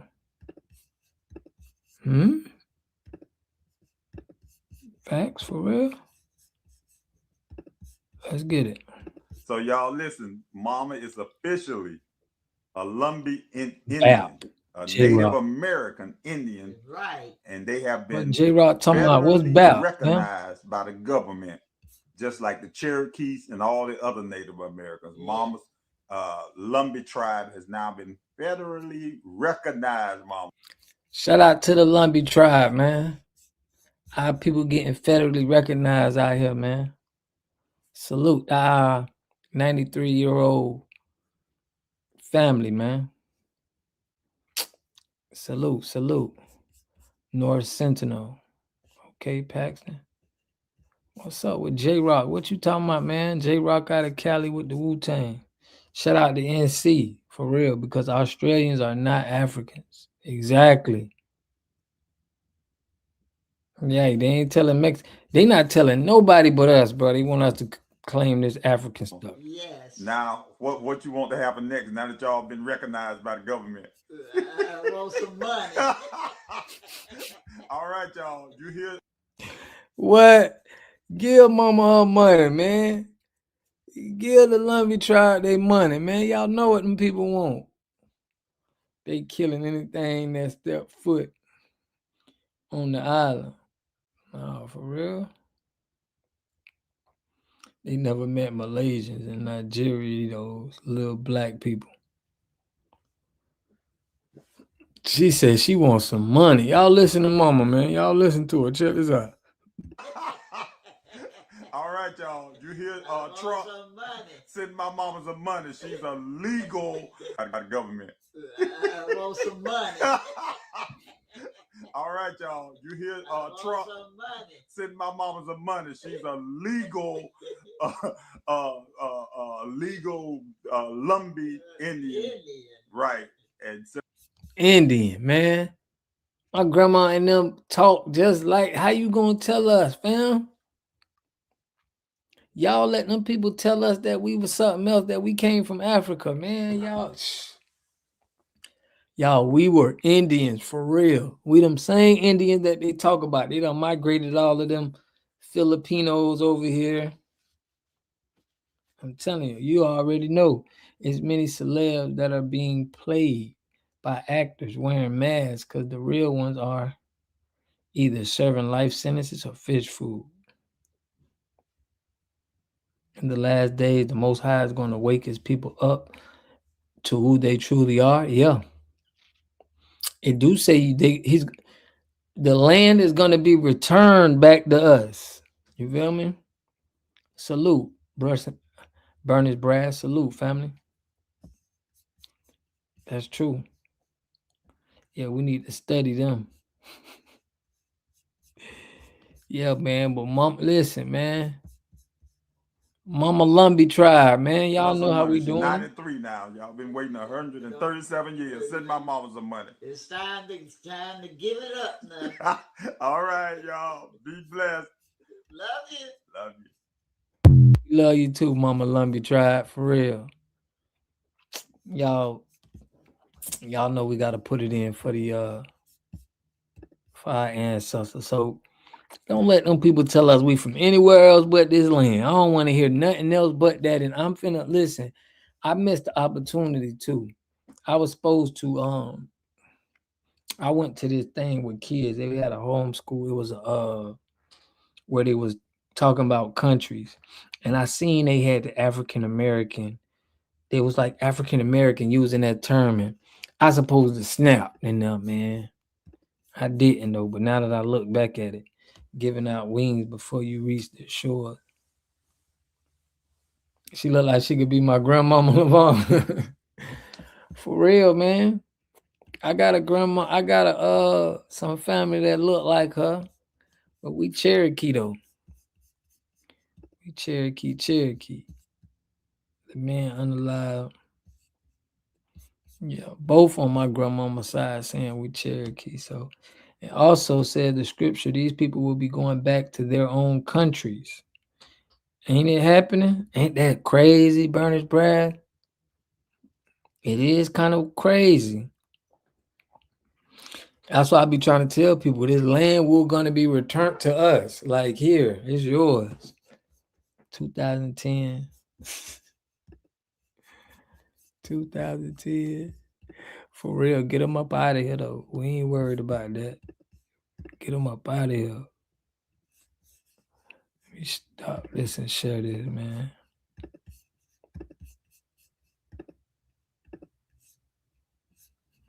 Let me stop and share this. I'm gonna open up the chat, man. I want to hear what y'all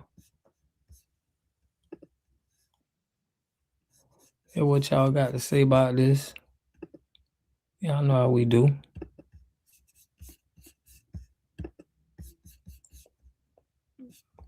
Y'all know how we do. Let me pull this up real quick. But yeah, they definitely gonna return this land back to us. For sure. We're gonna have to take it. One way or the other. One way or the other.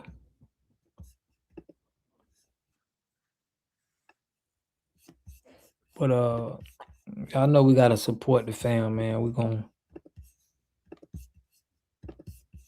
gotta support our people in they situations they got going on. Check this out. But kind of sort of leave it to beaver. It was black and white. Now it's changed. That's my grow house right there. So I'm growing all my fruits and vegetables here. Barbara Gaynor is from San Francisco. Her parents moved to the city's OMI neighborhood in the 1950s. After graduating from San Francisco State in '84, Gaynor came back home and noticed something strange. She says people not from the neighborhood were taking a tour on what she describes as casino buses. And these people were actually on buses and pointing. So I said, well, Mom, with all these people coming in, one day I might not even be able to live here. She said, well, that Yeah, they is the case, was but you need thinking. to get on it. Barbara set her sights on owning a home in the city and worked 3 jobs for 5 years to make it happen, closing on a home across the street from her mother in 1999. She says a realtor showed up 4 times in one day asking to buy the property, and each time she said no. I told him, I said, well, if I did sell you my house, where would I go? He said, you should go to Antioch because that's where your people go. At that point, my blood went from my toe all the way to my head. It wasn't nothing nice that I said to them, but they never came back to my house anymore. Robert Lyons and Warren his mother Green, what's Shirley good, Lyons family? are longtime home. They have to clean up their mess before they return. Big fact.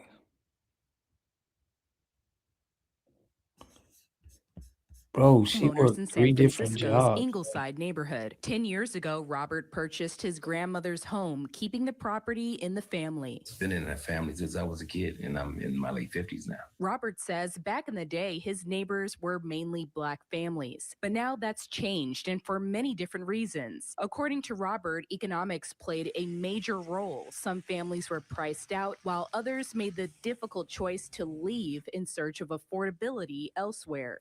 I never chose to leave. My Geechee father always Mac, told what's me, good, "Don't fam?" let anybody set a shade tree for you to sit under. Pick your own." Shirley Lyons is from Texas. She moved to San Francisco with her family when she was just 8 years old. When Shirley got married, she and her husband shared a clear goal to own a home.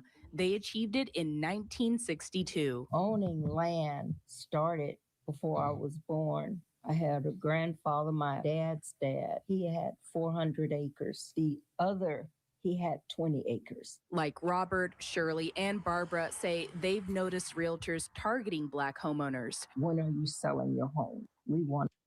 So y'all see how important it is for us to buy land and make it. That's how they got with Black Wall Street. They bought these 40 acres and they was like, all right, y'all, we finna, it's only us now. That's the stuff that we got to start doing. Because once we, they be having taxes they doing, their main goal was to push out the Black people. That was already the idea. We owned 30% of land in the United States before 1930. Dang. Now it's like less than 10%, right? Where were the tribes during slavery? The burning and flooding of 240 Black cities and civil rights. They look like they from the soil to me. Yeah, they from the soil. To make that neighborhood all this race. I don't see this as $1 million. I see it as a roof over my head. Findings from the Bay Area Equity Atlas, a regional justice data project, shows that in 2000, San Francisco had 7,100 Black homeowners, with a homeownership rate of 29%. At the time, that was 6 points below the citywide rate of 35%. By 2024, the number dropped about 3,600 households. The Black homeownership rate fell to 22%, while the citywide rate rose to 38%. That means Black San Franciscans are 16% less likely to own a home compared to their neighbors. On KSFX, that's Stevie Wonder and Golden Lady, and I'm Larry Diggs. In 1975, Cron 4 News filmed a documentary titled The Fillmore Revisited. It was centered around the ongoing gentrification of the Fillmore neighborhood. There's a group called Earth, Wind, and Fire. At the time, a young Lawrence Diggs worked for several local radio stations in San Francisco. He lived in the Fillmore. We caught up with him nearly 5 decades later. He recalled disturbing memories of residents being pushed out. I remember there was a guy, he defended his house with a shotgun. Well, they started moving those people out. There was one guy who he wouldn't sell his jazz club, and he got killed. The they is, I don't know who, because they weren't all one people, but it just seemed to us like a concerted effort. Referring to San Francisco's redevelopment agencies. The group JD Lee, what's good, fam? led urban renewal projects across the city in the 1960s. It focused on projects in Black neighborhoods like the Fillmore and Western Addition. Barbara's message to Black families is simple. Plan ahead and keep property in the family. Keep property in the family, fam. That's what we got to be on. Filthy Mo. I never heard of that. These groups And for pooled their Black money youth together to to pursue buy a high-paying block careers at to a build the time. stability needed to buy and keep their homes. And that's what my parents always told me, get yourself a good job so you can get your pension. Not your pension, but your pension. Robert, Shirley, and Barbara say they're here to No, that's from the South. stay in San Francisco. I feel good here. I feel sad at times because my sweetheart is not here.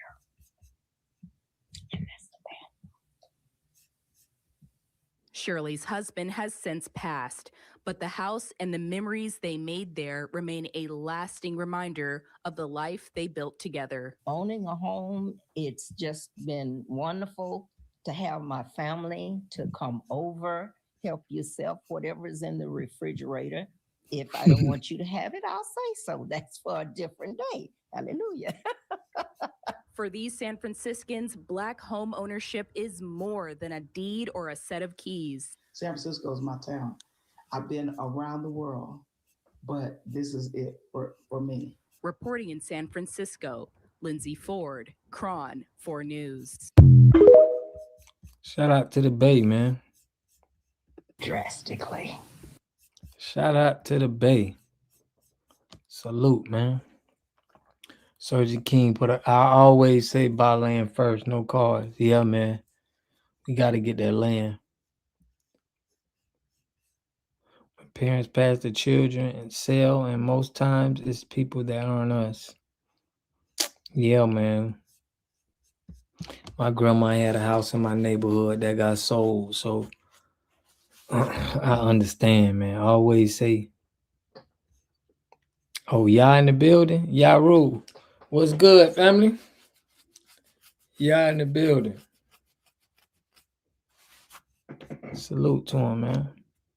Did you see the video where the Hispanic lady admitted that the United States government, the corporation, forced them to come over here and help take over our land, and how the Native Americans don't crime because they've also been deported from this land, but we're not. That proves it. They know what time it is. Dang, I like how y'all saying the lands are gonna be returned to us. We ain't even gotta. Salute, fam. Y'all know how we do. But yeah, I wish I am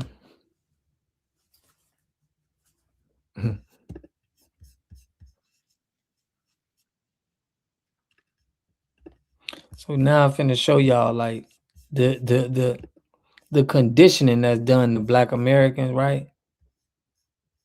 Or when they gotta come to this country, how they gotta make sure you right, and you know not to mess with them Black Americans. Check this out. From their family, where they will sit you down and tell you you're going there. Don't go and talk to those Black Americans though. You just go and get pregnant. You get into drugs. You start become the gang banging. They give you that talk that just go to the white community, find a nice place. They just go and be decent. Stay with the white people. They give you that talk. So when you enter America, you already have a perception. Stay with the white people. Nah, but check this out. That's what they tell their kids to avoid us. But now we trying to delineate, and it's a problem. You get what I'm saying? Of African Americans, you judge them. And of course, they can see that judgment in your behavior towards them. And they see how you are almost like yes master to the Oyinbos. They see, they're not blind. So when they have that feeling of when they become defensive, when you're in their presence, it's because they see that perception you have of them. So I know I got that talk. And a lot of Nigerians got that talk. So we are over there, we are doing well, we are doctors, we are building houses, we are feeling like, yeah, so we come to the land of the living, we are there, land of the plenty, and we are doing well. Forgetting that some people sacrificed for you to even go there in the first place. So is that While our parents talking to us about Don't bring no be bringing no bunnies home if she can't use the comb, can't bring her home. They parents being telling them go bunny hop, go be with the peckerwoods. African parents tell their kids to not show their true colors, pretend they're civilized. Wig about to slide on. She not a tether. Oh, you put 100. She not a tether. Yeah, she was standing on the business like what we see. So we gonna salute her for that. Those are the gentrification pimps drinking lattes and walking their Frenchies on the forbid. For owners of the land, technically. Those talking points at this day and age. For real. He put, nah, I like snow bunnies. My mom don't want me bringing a illegal Maria home. That's what's crazy. That's what my mama seen me with. She seen me with a Spanish girl. I was in middle school. She was like, man, don't you bring? And they don't care. All of that is snow bunny behavior. In my hood, man, listen, anything that ain't from your lineage is snow bunny behavior. Family. No, but I mean, I'm for everybody doing their thing. That's just how my mama gave it to me. She put it is. For real, my mama, she ain't even care, fam. She ain't even know the lady was Spanish. I'm saying that to myself, like, damn, she's Spanish. No, I ain't want to hear none of that. You know what I'm saying? I had to tell that lady the next day. I say, it's over. Never call my phone no more. My mama told me. I don't care to see tethers around. They all the same. But they all the same, Jack. It's just crazy. That's how I guess that's the kind of talk that they got. But it was on the other way around. But I don't care to see tether around. My mama told me don't bring home anything musty and unnatural and burns in the nature. She ain't want to tell you exactly. Bro, and I was young too. I was in middle school, bro. I wouldn't even know what was going on, but she made it very clear. You ain't finna be one of them. You is not finna be one of them. You finna stand on lineage business. Hear me? I had to tell that girl, look, it's over. It's over, man. But why? We really like each other. But that's what I told my son. Them snow bunnies and Latino women love FBA men, DMV area. I swear it's crazy. Yeah, but man, the mamas ain't having that. Mamas ain't having that. If you bring a YT woman to your house, moms be like, police better not come to this house. Bro, we got a long history of, dealing with black men, dealing with, white women, and it didn't work well for them, Look at what happened to Emmett Till. It's like if the things that happened to our boys, this is why our moms were so protective, because they like, hold on, bro. Going down that lane is not, it ain't safe. You feel me? Yeah, the history proved the caution. Exactly. It ain't like we bringing up something, you know what I'm saying? You saying that for our safety. Emmett Till, it's a lot of people got taken out from dealing with them bunnies, And you know what? I remember I went to this convention, bro. The history proved the caution. We the first humans. Yeah. For real, man. No, but y'all check this out. This is a story time. I'm finna tell y'all what happened to me. And I realized, I'm like, I had brought my staff to this convention, right? The whole team, we had, our team was mostly black. We had like three white people, a white boy and 2 white women, but everybody else was black. We was the blackest office, you know what I'm saying? The whole industry is a white industry, you know what I'm saying, in water treatment. And I went to this convention, bro, and we only had like 3, and it was like 20 of us, but it was like 3 white people that was in our team. And they had this big table, you feel me, where everybody was sitting, So this is where our team was supposed to sit. So as we all sit down and we sitting down, right? The snow bunny sitting right next to me, right? She got a seat right next to me, right? So as I'm sitting there, this white dude came up to me, you know what I'm saying? And he was like, hey, you know what? Hey, I ain't know the white man or anything. He was like, hey, man, what? Is that your girl? I'm like, no. I said, I don't, He was like, oh, okay, And, he tried to talk to her, whatever, but it was just very strange how I seen how all of them was looking at me. Like, as I'm sitting there, and I'm like, white dudes were just looking at me very strange, fam. And I just was like, but when he asked about it, I knew that it was like, they wanted to figure out what was going on. Back in the New Jack City, snow bunnies be tweaking, cooking soul food and listening to Drake. Yeah, man, but I would agree. But I have friends doing just fine with them. Man, I don't listen. It just, I don't got no problem with whatever people do, but I just came from how my mom is. She, I can't do it. You know what I'm saying? Family don't approve of that kind of behavior. You feel me? They cook neck bones like them like they from Florida. I'm on cold though. Yeah, man. Look, you gotta stay on cold, but they're not white. You mean male mutants?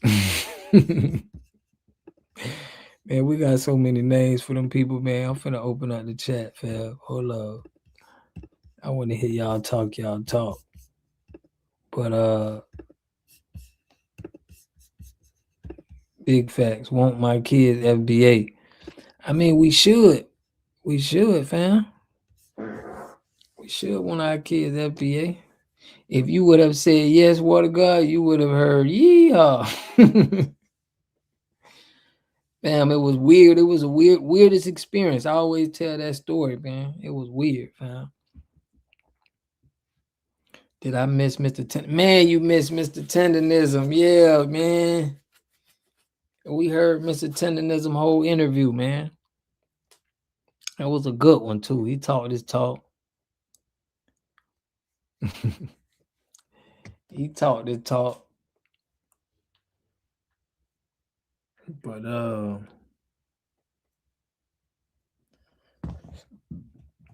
yeah, family. Let me put that link. Mayo Mutant. That's the new name for him, Twan. That's wild, fam. That's Mayo Mutant. Okay, I will catch the replay. Man, that was a good one, man. I ought to catch that one though, for real. He got from what's the guy's name? Dang, I forgot their name. I went over it with. Earn Your Leisure. Earn Your Leisure, Aiden. Yeah. I call them clears. And y'all got so many names for them people. Damn, y'all got so many names for them people. But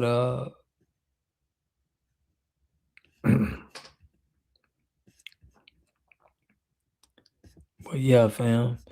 I wish he would have caught that tenderism though. We had a good one. We had a good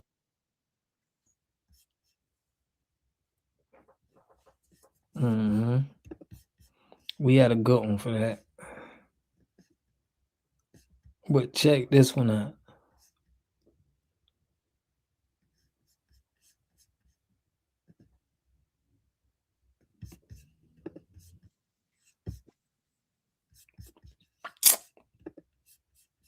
JD, I appreciate you, family. Yeah, y'all know we got to stay on the Kelly Goodman.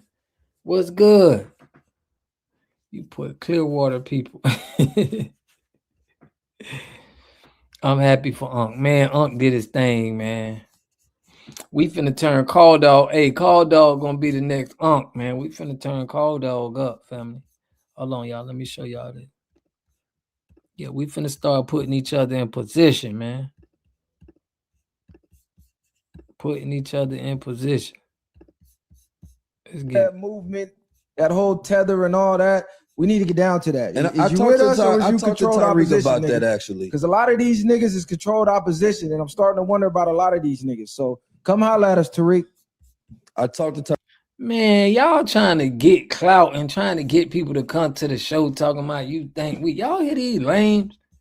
I'm about to cancel 19 keys and all of them, bro. I'm gonna do a video on the X with all three of them. Let me run this back. Look what these lame old because you the face of that movement, that whole tether and all that. We need to get down to that. And is you with us or is you controlled opposition? About that actually, because a lot of these niggas is controlled opposition, and I'm starting to wonder about a lot of these niggas. So come holler at us, Tariq.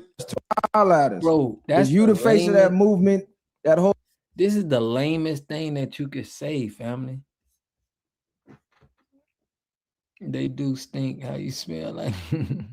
Yeah, we need to get in 19 keys ASAP. I'm gonna get on them ASAP, fam. If y'all say, man, just to sit around, bro, for you to sit around somebody to talk about us like that, somebody tell you, hey, man, them FBA niggas is control opposition. What control opposition? Control opposition of what? Because we calling out the politics, the political people. What control is what FBA doing would benefit the opposition, family? They can't name one thing. Forever Beatful, American, FBA B1, Volo, what's good, family? Bro, they sound crazy. Like, what would be control opposition, family? How would them people benefit? They ain't giving us no check. Like, what would they benefit from us? We have so many demons, barriers against us. Like, who is these lames, dude? I know who 19 Keys is, then just because you sat up there and let him say that and you ain't check him, he on the move. He even on Tyreek Sheed movie. Y'all supposed to be able to say what the control opposition is. Like, we could say, damn, bro, that boy Jesse Jackson controlled opposition. We can say leaders in the Democrat Party, Obama. We could say these people is control opposition, family. How you gonna say who in FBA is control opposition? Tether and all that. We need to get down to that. And is you with us or is you controlled opposition? About that actually, because a lot of these niggas is controlled opposition, and I'm starting to wonder about a lot of these niggas. So come holler at us, Tariq. I gotta put that. I'm gonna use this video too, family. I can't take it. I gotta put the X on their face, fam. This is just, that's the dumbest thing you could say. You ain't giving no proof on what's controlled opposition. If I call somebody a tether, how is that controlled opposition? What is controlled opposition by what you see in the FBA do? That's all I would like to understand. They not even explaining themselves to be able to have an accurate assessment on what they talking about. They just be saying stuff like somebody paying you to say that.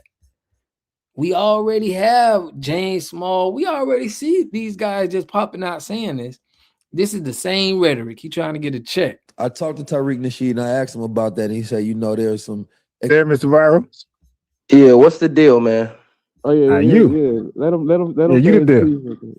No, Hey, look, y'all in here.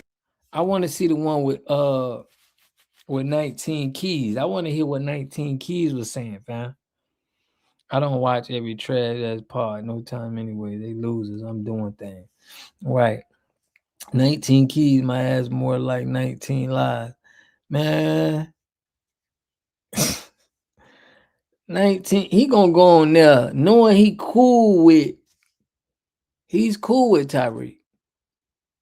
Now he gonna say we look like we I'm finna put that X on them boys. 19 keys and dude. They don't have an audience. They can't have an audience to say that. Just give us the facts. Give us how, give us the facts on how we, how we looked at like that. But I got something for him. It gotta be tethers. It gotta have some kind of it don't check. Never heard of them fools. 19 keys reminds about dude knowledge from the movie Belly. Straight snake. Yeah, man, I gotta get him, fam. I gotta get him up out of here.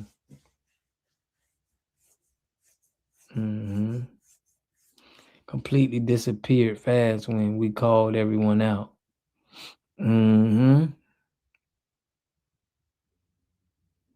He gonna say, I tried to talk to Tyreek Nasheed about that. Man, take that dude off of Tyreek need to take him off of the movie, bro. Yeah, man, I'm putting him on that list, fam. Big X on his face, fam.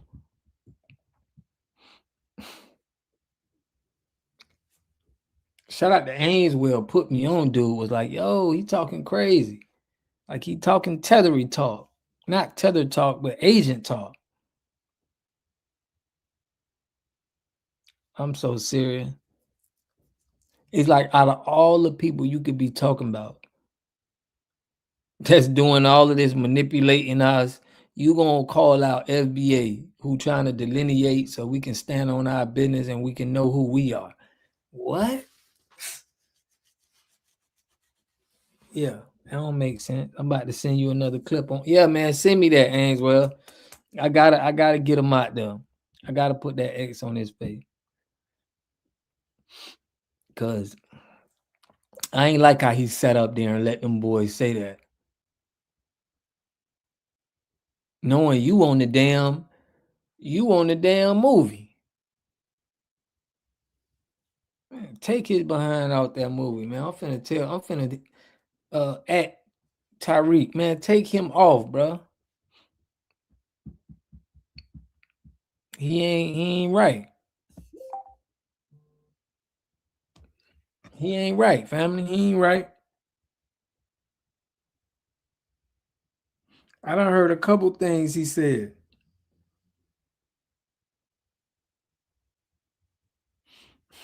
I want to get the clip of him saying that though. Like, I need that podcast he was just on sitting at there. I'm gonna look for it though. Next time he'll start scamming the community like Umar, for real. Yeah, I need that podcast where he was talking and they was running their mouth. I'm gonna catch smoke. They all gonna catch smoke. These dudes cosplaying us catching it all. For real, fam. It's just that's what they do. You're rambling, bro. I'm not even gonna lie. I ain't even worrying about these guys. I'm gonna get them tomorrow. Keys just sat there like he don't know who and what FBA is. That's what I'm saying. And you own the movie. It's like, you know who Tyreek is, bro. Like, why we gotta talk to y'all? Why are you calling out, man, these guys looking like controlled opposition? You should have said how we look like controlled opposition. It looked like he's just trying to get some attention. But I'm gonna give them the attention they want, family. I'm gonna give them their attention. I hope they see it. I'm gonna tag them in it and everything, bro. No more Umar. That's over with. That's how I'm gonna give it to the people. You know what I'm saying? And I used to rock with 19, bro. I used to.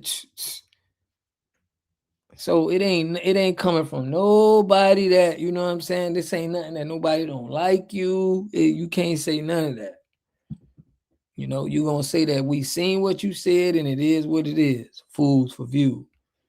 Right. And that's when we come in. You want to be a fool for views, we're gonna give them to you. We're gonna get them to you. We're gonna let everybody know. Don't mess with these dudes. When you gotta lie on another man, and when you gotta lie on a group of people and try to make them seem like the police, and you ain't got no paperwork, you ain't got no kind of structured evidence, but you want to call somebody, you know what I'm saying, the police, bro. Y'all over there in Cali, y'all supposed to know that's a violation. Like, just because you on a podcast, now you can violate. Like, no integrity, you ain't got no rule. That's how I know that you need to be canceled when you do that. I used to rock with 19. For real. I used to listen to 19, bro. You salute him. I think I done purchased one of his classes just to show support for him, bro. And now you gonna now you gonna hear from us. Now you gonna hear from him. Because that's disrespectful. You sat there and let that man call us the police. And gonna tell me, I talked to Tyreek too. Like, you could say whatever you want. You could keep it facts if you speak facts. But when you go to lying, bro, and go to putting the police on people, that's a direct violation, bro.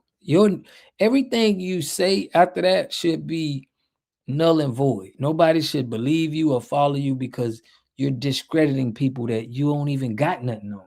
You know what I'm saying? Make it plain, brother. They are up. Yeah, for real. I ain't even gonna play with them. They the ops for real.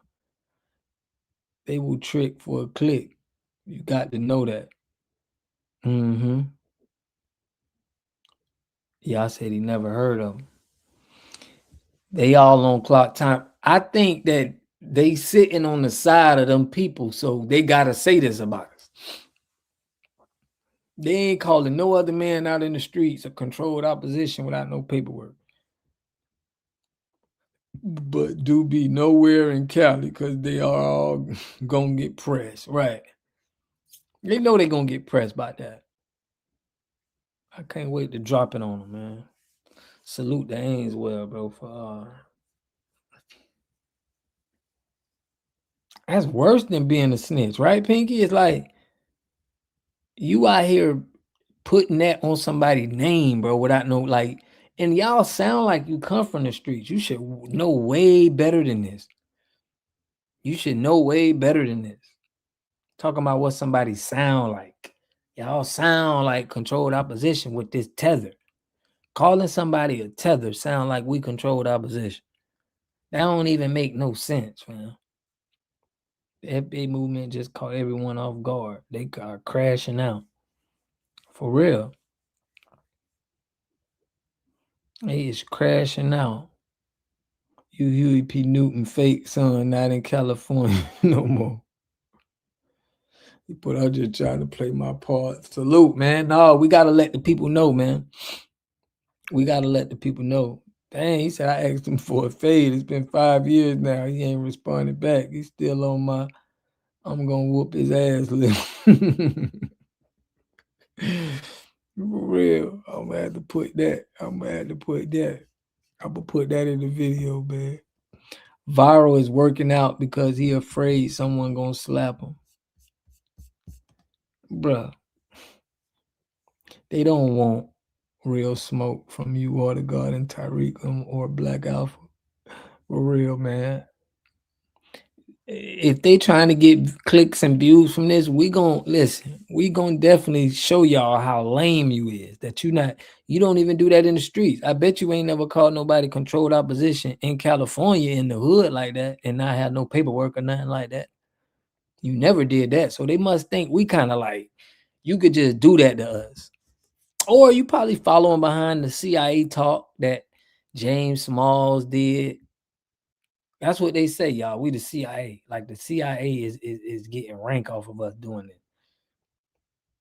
His pen tethering ass off.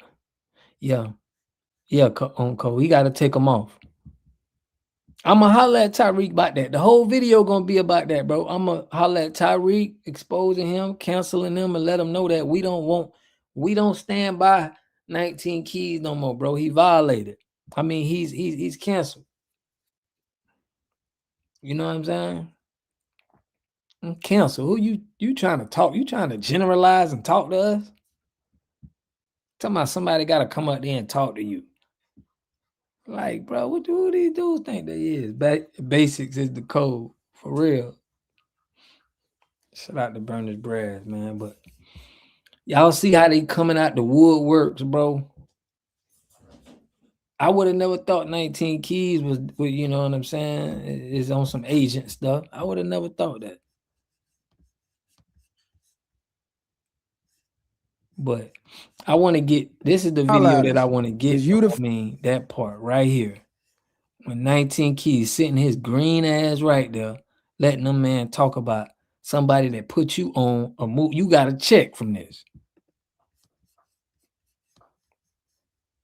Disrespectful, fam. It's all good though.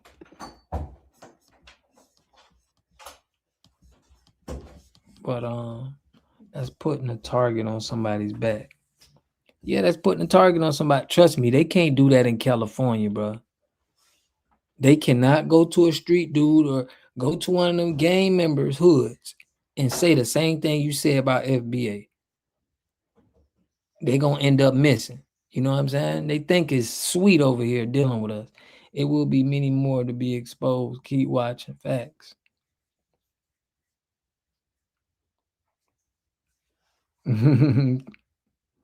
For real. The code is strong. And the code is understanding the knowledge and wisdom of God. Yeah, salute. Salute.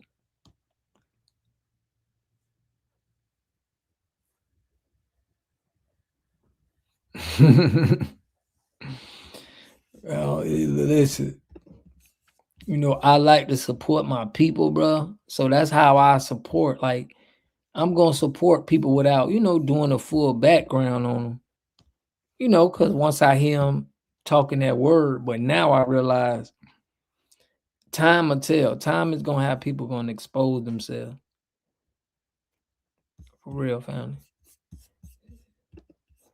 But I don't be digging into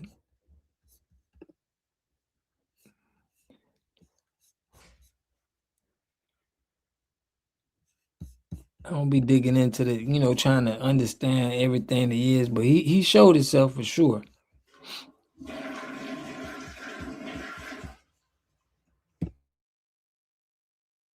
First class citizen.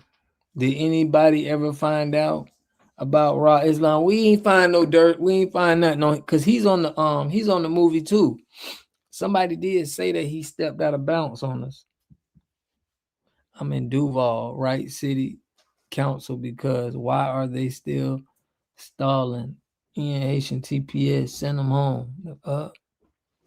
Shout out to Lala Brown. Appreciate the support, man. For real, bro.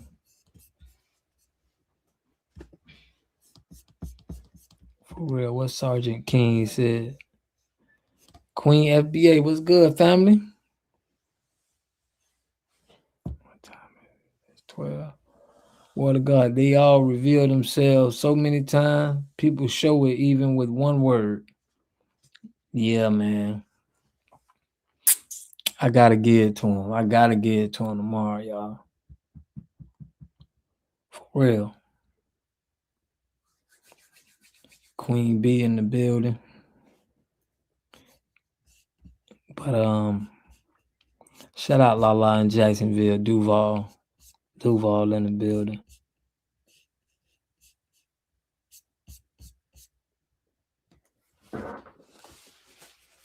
Yeah, so y'all know that's coming. Anybody else, y'all always send me that, because we gotta always, people look out for the channel to make sure they know what's going on with people. So it's like, you know, shout out to them other the FBA channels. You gotta stay the course. FBA strong. Yeah, we just gotta stay the course. Sticking together. We doing a good job, man. I gotta salute to us, bro. We doing what we supposed to do. We coming together. We, you know, everybody.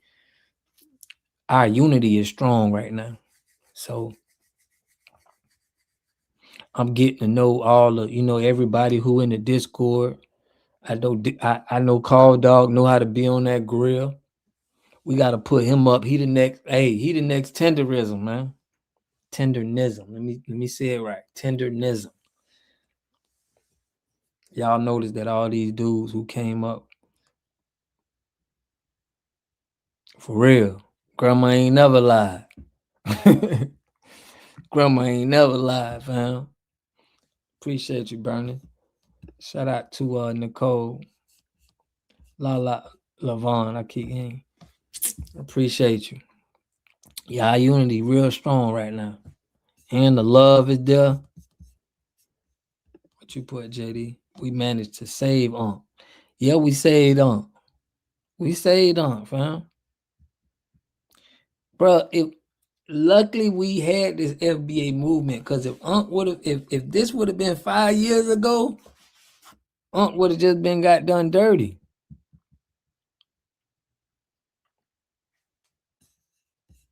Water God, I'm right by the stadium. If you want to do pop shops or something here, I'm down. Yeah, we gonna link. We definitely got to do something in the Ville. Yeah, definitely. Get in the Discord. Let me put that Discord. Dang, I can't. Who got the Discord? Dang, I'm on another computer, so I ain't got my Discord. But you ain't lying. Quest Burnside was good. Yeah, man. I'm glad Unc was in this time frame that we standing on business. We ain't playing. Yeah, man. I don't like now. Listen, I used to rock with 19, bro, until I heard all of this, But it's a lot of people I had to put on that cancel list that I rock with. So it's nothing new to me. It's just I have to reveal it, what I have to reveal, whether I rock with you or not, It's a lot of people, bro, that I rock with that we had to put that cancellation up. You know what I'm saying? But it is what it is.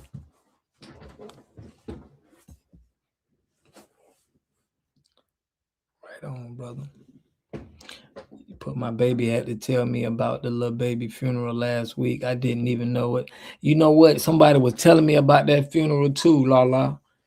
Little Papa, man. I ain't even cover him or do a story on him, man. I was upset about that. But I definitely wanted to do a story on that, but I wasn't able to catch it in time. Yeah, our ears are open. And now for the code words. Man, if somebody can put that Discord link, man, for me for Lala, man. Let me see if I can do it. I really could. Only any of my family here, football season over, y'all come and be welcome. For real. Lala, I'm gonna put that I'm gonna see if somebody can put that link in there. We need you in that Discord. Need you in that Discord, At 904 strong. Shout out, man. Shout out to my boy, out of that 904 too. Jarvis, man. Shout out to Jarvis. Probably on the on my Jacksonville family. In the building. Yeah, though, fam, but that's what we doing, man, for see if I could find that.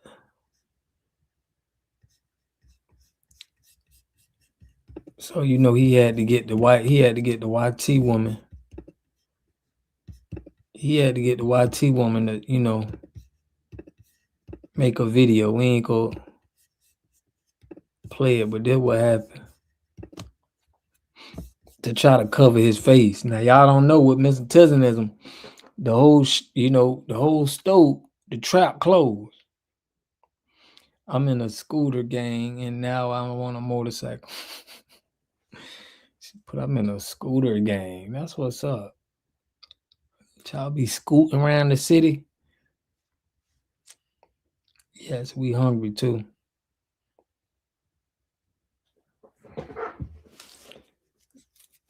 This lady is gonna say that it was black people's fault that Unc turned himself into a multimillionaire. about to get brand deals and be in a store near you. The lady mad. Our ancestors' blood flood through our veins. For real, man. That lady gonna talk about something. Y'all messed up. Y'all ain't gonna support. Why Snow Bunny talking about we ain't gonna support? Like, what a God, don't do me like that. And got the slowest one. Man, put me in the scooter game, Put me in. Put me in, coach. Sergeant King put the hate is real. Now we putting self first. The disrespect. Listen, the disrespect.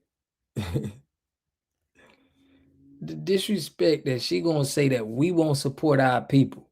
You know what I'm saying? Like, how you gonna speak for us, bro?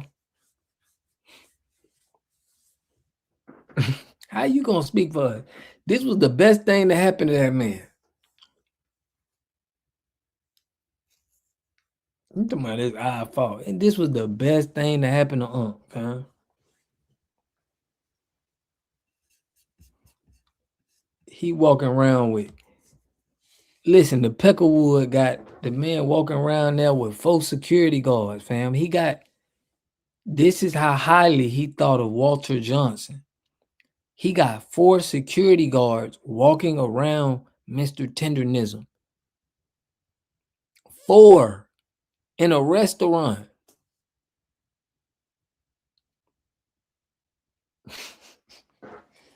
That's how much he valued this man. Is she his mother? She got to be related to him or something. You got to think about it. They just lost big time, fam. They probably bought so much more product, and now that product just sitting. Y'all, the store was empty. Let me show y'all the video how empty the store was, bro. The store was empty. I'm talking about empty.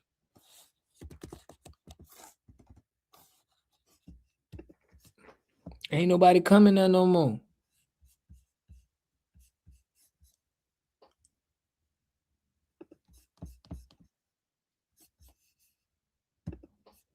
We finna show y'all. I'm finna show y'all how it look. Check this out. Wow. Unheard of 4 security guards. Hey, what I'm saying? You spending 4 security guards on You know how much money that is? Walking around the restaurant. Got this man securityed up. Because you know the security guard was to protect the investment. You don't want nobody coming to and giving them that game. He did have to pay for so his ugly sister-in-law, because y'all niggas out. Bro, he got the man walking around with 4 security guards. I gotta show y'all this, man. Check this out. He don't want people like Keith Lee coming up to him. That was the whole point, to steal the money. He probably like, yo, I gotta have, anybody that's trying to, you know what I'm saying, put something in his ear, we gotta block that. Everything that happened with Mr. Tenderism and the destination barbecue. Her frog eye self can't even say the word right. Tendernism. I'm tired of these people not getting names. Is 100% your fault, social media's fault, and this app's fault. There'd be a line. So this is how bad the line was getting. Go all over there, but now 0 line. I do my love to you.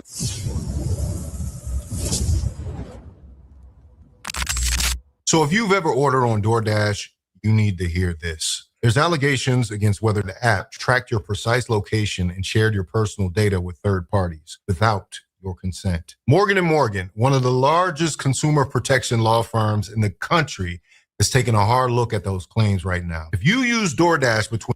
Yep. Shout out to that brother. I got a video I ain't drop on him. Steve Henson, man. They robbed him too, bro.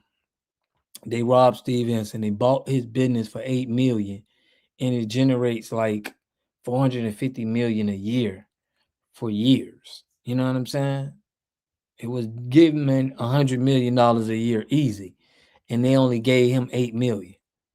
So, like, this is why don't sell to these people, bro. We got to understand it's not worth it to sell to them at all. Between 2023 and 2025, you could be entitled to $750 or more.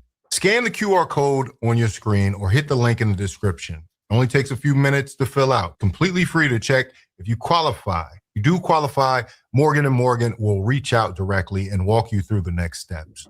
So I've been keeping you up to date with what's been happening with our man Walter, Mr. Tendernism, and all the machinations of going on with the trademark. He's making good progress. He seems to be out there enjoying his life, which is the most important thing right now, and actually putting some of the drama and strife that has happened in the past few years behind him.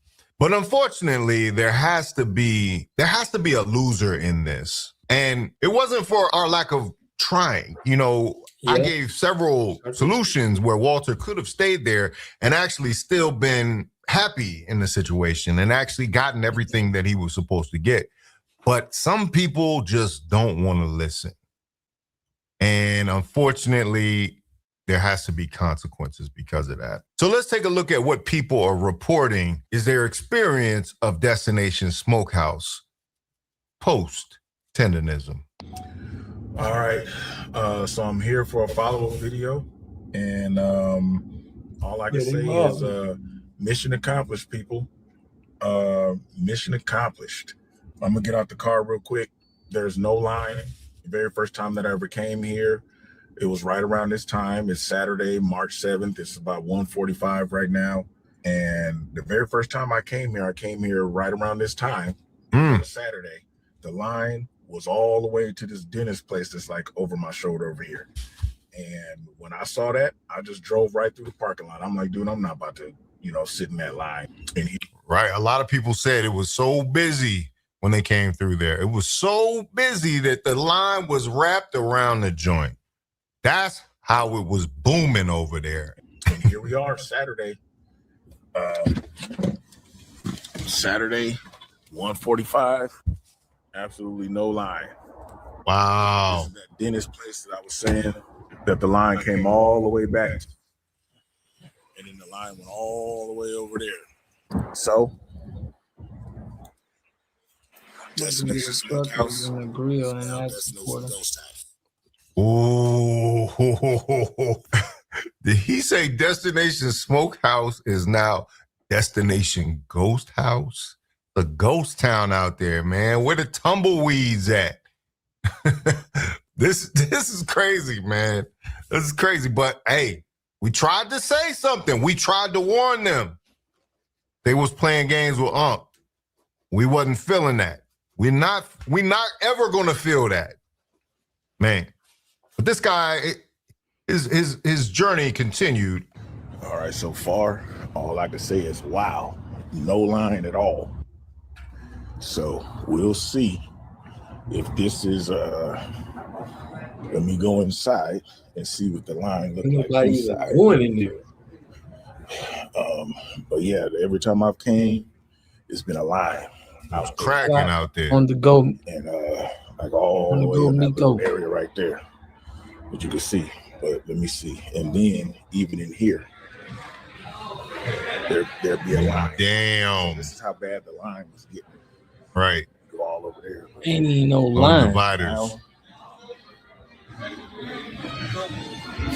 Zero line. Somebody was saying they need to change that playlist. That's a very Tendernism playlist in this place that ain't got no seasoning no more. The seasoning has left the building. The Nism has left the building. Hey, man, that's kind of par for the course, man. I don't know why they didn't see this, man. This was like them just writing Unc off as some kind of like hanger on or some type of flunky or whatever. Like, that really has been a bad business calculation for this place. Do you understand that? That's really a shame that you have to go through this because you hard-headed, because you couldn't hear people screaming like, yo, take care of this man. Give him his trademark, treat him right. Simple as that. Somehow now Unc, he was calling the man an owner. Y'all see how he called that? He called the man an owner, and he wasn't an owner. He lied to us. He literally lied to us, family. That's probably what made people feel like, I ain't supporting that man. You lying, talking about this man an owner. there's conflicting stories on whether Unc says Unc and his people, his team now. He got a team. He got a manager. He got his daughters involved. He got all types of stuff going on. A lawyer, they got the trademark for him.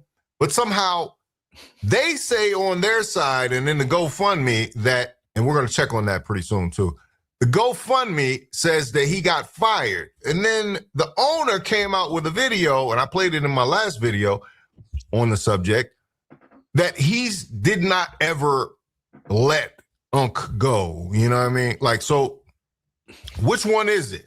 Which one is it? It was a complete and total miscalculation. I'll tell you that much. You crazy. It's going to cost. Bro, thank God I didn't go try that Destination Smokehouse. First of all the homies that tried it said it was not that good. The homie Cam went all the way over there with his dumb ass and brought back some food, and I had some of the brisket, and it was like just brisket. You know what I'm saying? It was just he said brisket. Everything else was just mid. I'm like, hey, yo, when the description of your brisket is, yo, it was just brisket. It had a meat flavor. That is not a good look. Yeah, because when you getting that money, see, you got to make sure you trying to really take care of the people, bro. The owner was just in it for the money. He didn't understand. If you took care of these people, bro, you would have been known as that spot. Like, you going to try to just get the money, and that's what you get. Instead of making sure that stuff right. Look, man, that's not a good look. That's all I'm going to say. he said everything else was just mid. I'm like, I'm gonna drive 2.5 hours over there, but I really wanted to go because of Unc. I'm like, bro, he's cool as, and it's like you just want to be a part of that. You know what I'm saying? And he's gassing it. He's gassing. I believe him. But now seeing how everything ended out, thank God, save me some gas money. Didn't put no money in that evil pockets. Destination Smokehouse. Is it just the owner calling tenderism? We up. Listen, be quick today. I know you guys are getting used to this, so I don't want to make it boring. Ain't nobody coming to see you, Otis. Okay, that's them. They call it emptyism. Emptynism. Y'all see that? Can you imagine being the only person in the restaurant? I bet y'all make sure they food good. Clear roast and Nikki Blue. Bro, it ain't too many restaurants you can go into, fam, where there ain't gonna be nobody in there. Especially barbecue joints. It's a sign the owner just wanted the money. He cared nothing about that restaurant. Emptynism. He cared nothing about the restaurant, fam. You were supposed to make sure every dish tastes excellent.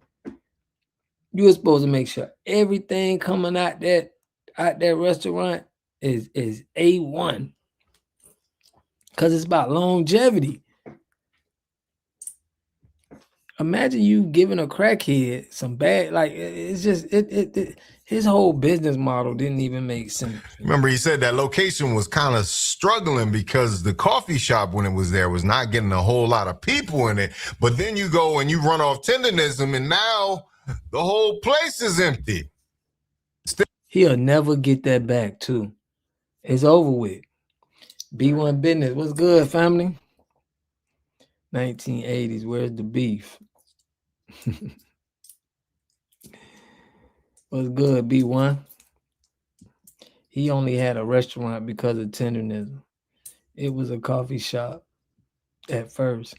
Bro, he'll never, ever see that many black people come in any establishment he ever had ever again.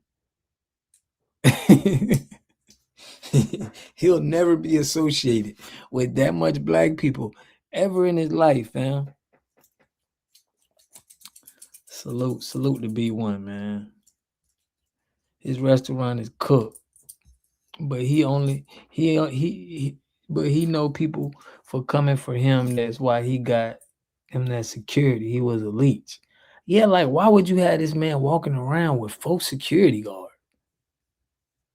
When I heard that, when Keith Lee tried to, I'm like, damn, he had 4 security guards, bro. You think somebody gonna take Unc away from you? You gotta stop certain people from talking to Unc. You like, look, he probably gave them a job. Like, look, bro, anybody in suits and people trying to give Unc money, block it. Stop them. Don't let nobody take Unc. That's your job. Act like you the security guard, but don't let nobody talk to him. Because I ain't got him under really no paperwork, no nothing. Still playing the same Unc playlist, man. I'm just saying, yo.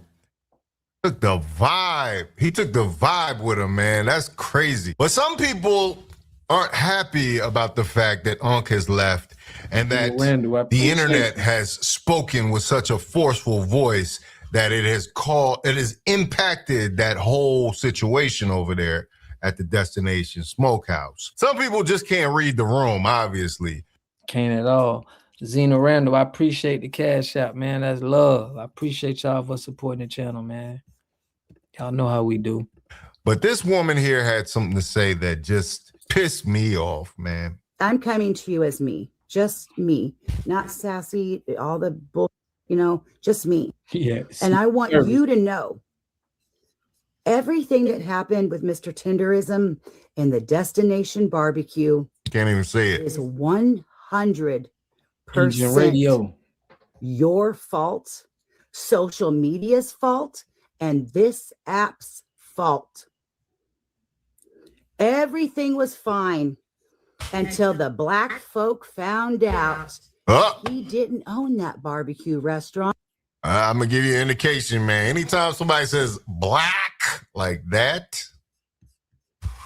Like, what is wrong with her? She's saying the only person that got a problem is the Peckerwood. You see Unc living his best life. She must have was getting some money with Nikki.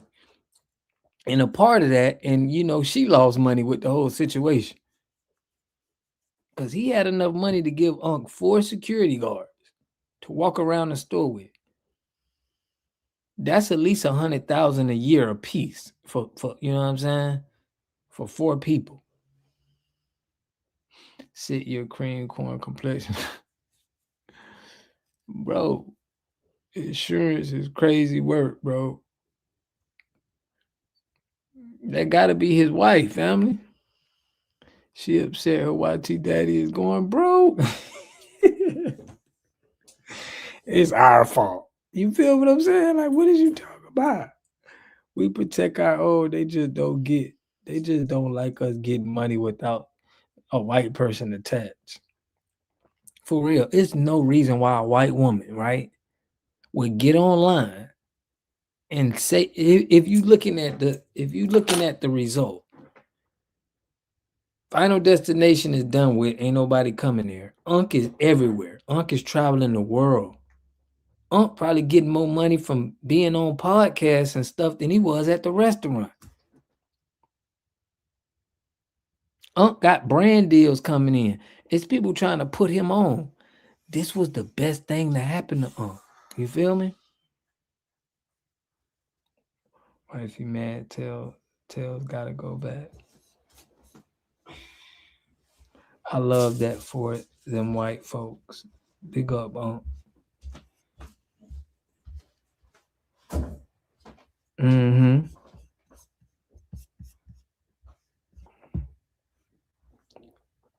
Y'all listen to that song, Ordinary They Clears, speaking about us. Mm-hmm. Absolutely the best thing that happened to him. Let me let him cook. Let me let him cook, y'all. Woo! Y'all know what it is. Put it in the comments. It never fails. Everything was fine until the black folk found out that he didn't own that barbecue restaurant and he had a white slave master behind him, forcing him to do everything. I bet you that relationship with them was just damn fine, but y'all could not stand that wasn't his restaurant, and all the bull that Keith Lee and thinking all the bullshit that went on in this. Wait, what bullshit did Keith Lee do other than the thing he's done for this whole time? He literally was silent after he did his food review. That is exactly what he. And if it wasn't for Keith Lee trying to give him that 4,000 and the security guards trying to block him, no, you can't see him right now. No. See, the security guards knew the play. They knew that they have to keep Unc down here. Unc is a household name right now. They know that people coming there for Unc. So they made the play, hey, don't let them give him no money. That's what their job was. That's why when Keith Lee came, he couldn't give him no money. And we watched it. Y'all ain't, but we watched the whole interview, where he was saying that. But I'm telling y'all, the break-in and fire is coming to the ghost town. Man. He's supposed to do, ma'am. And the black people that were responding to it were responding rightfully so, obviously, because Unc is out here living his best life, like Lil Duval out here. Keith Lee and thinking all the bullshit that went on in this snap, you destroyed that. You destroyed it. And you want to act like, oh, this white man's going to steal it. They've been stealing all of our inventions for years. They've been stealing everything from us for years. Just because somebody may know how to do something, they also may not know how to go about doing it. Okay. I can have the brain power to think of a remote control ceiling fan, but I don't have the engineering experience, the backing, see how the disrespect. Like, you don't understand the stuff we built and the stuff we created in this country. Now you want to act like, we don't, we need help from the Peckerwood. Money and all that other brain power that goes into it. Okay, so if that was the equal partnership, watch your mouth. Ruined it. You ruined it based on race. That man probably left on his own. Mr. Tenderism, y'all got under his skin. He thought, oh, yeah, I'm going to go get my own. I'm going to go do my own. Let's see if y'all. So we ruined it based on race. The equal partnership that we pretty much sure is not an equal partnership, because when he walked away from it, he didn't take half. He didn't take half of anything. Apparently, he needed a GoFundMe to get things popping again. He didn't take half, but he took the whole business. Let that sink, y'all. He didn't take half. The whole business is gone, but without the paperwork. Just the whole spirit of the whole energy to the business is gone. Once he left, it's over with. He ain't had part owner. That's how much power that he had. It was like he should have been a damn owner. You should have just listen, the Peckerwood should have just been taking 10% and let Unc eat and just sit in the back and go live your life, family. It ain't no way. Your business went to nothing. Right? Which we provided for him, right? What are you talking about? And she put this up 3 days ago, man. Insanity. Some people just can't be helped, man. Let's see if y'all support him now. Somebody support him now. Do you see the support he getting? The man left and the business went to nothing, bro. Nothing. It's like he didn't have to have ownership or anything. He was so powerful that when he left, your business went down. There's nobody in there no more. That's bigger than paperwork. That's bigger than being an owner, fam. That's way bigger than that. And his crowd still follows him. Everybody in the world still follow him, is with him. He was everything in that company. Nigga, that was your Michael Jordan. You supposed to be telling him, what do you want? What do you need? Walter, what do you need, man? You need anything? Like, now your whole business gone. See, if you and I would have took 10%, man. Look, Tendernism, this you. It's you, man. Go ahead and do your thing. I'm gonna just sit back here, man, and I'm gonna let you eat, and I'm gonna just sit back. Show up for that old man and buy his stuff, crowd fund for him, GoFundMe's for that man to make his own route. The white's not going because that's not their style. It's not their whole, you feel me? And he don't really got they're not supporting him. The business is really a black business because you had Unc as the face. Now the Peckerwood is gonna have to do something to gain white people to come. White people ain't just finna come to your restaurant when they know it's a black establishment. So you already hurt yourself. That's why he tried to put his face out there now, so he can get the Peckerwoods to come. But you're marketed and branded yourself as a black business with Unc. So they already knew, it was probably a couple of them that, stopped by. He said people from China, people outside the country flew just to see Mr. Tendernism. He said that in the interview. Becky Saba. Right. We had Ron Isley. Shout out Fresh Always. Salute, family. Restaurant, because I guarantee you won't, because there's no racism in it for you. There's no clicks and views in it for you. If that boogeyman white man is not behind the scenes running the game, y'all did this to that old man, and possibly a great friendship that him and that Destination Smokehouse owner had. You fucking did it. Them Peckerwoods was like, they thought this was a black-owned business. What Nikki know about What Nikki know about soul food? So you was marketing to a black crowd the whole time. Now that the black crowd is gone and they're not coming because of the Unc, now you got to market the white people. But it's not that easy. You don't have the sauce to get them. They don't care. They'll go to the local Outback Steakhouse. You feel me? Just license it for you. Like, that's why you cannot build your business up with somebody and then not have them stick around. That was dumb of him. That's why he tried to get on the camera. But he's not interested. So go support him now. Go on over there and do it, because that's what we supporting him big time. And Mickey and Nikki is done. He gonna file bankruptcy. Y'all encourage. That's what you encouraged him to do. Take y'all's asses over there and give that man some money.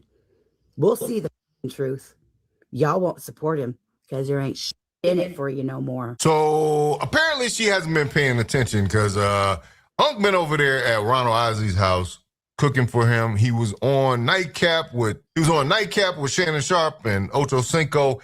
Like, this man has been doing his thing. He got a GoFundMe that's now worth $91,996. I'm pretty sure by the time I put this up, it'll be at $92,000. So what the is this woman talking about?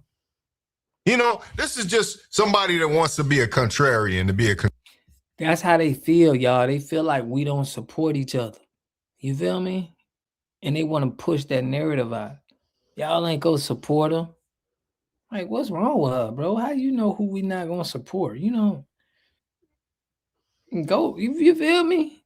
Go to y'all gonna start going back to what's the name of that Cracker Barrel? That's what y'all gonna be going to now.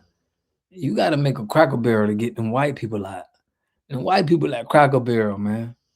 The line is still packed at Cracker Barrel right now. Back to tuna casserole. Cassandra, what's good, family? Black Polo, what's good?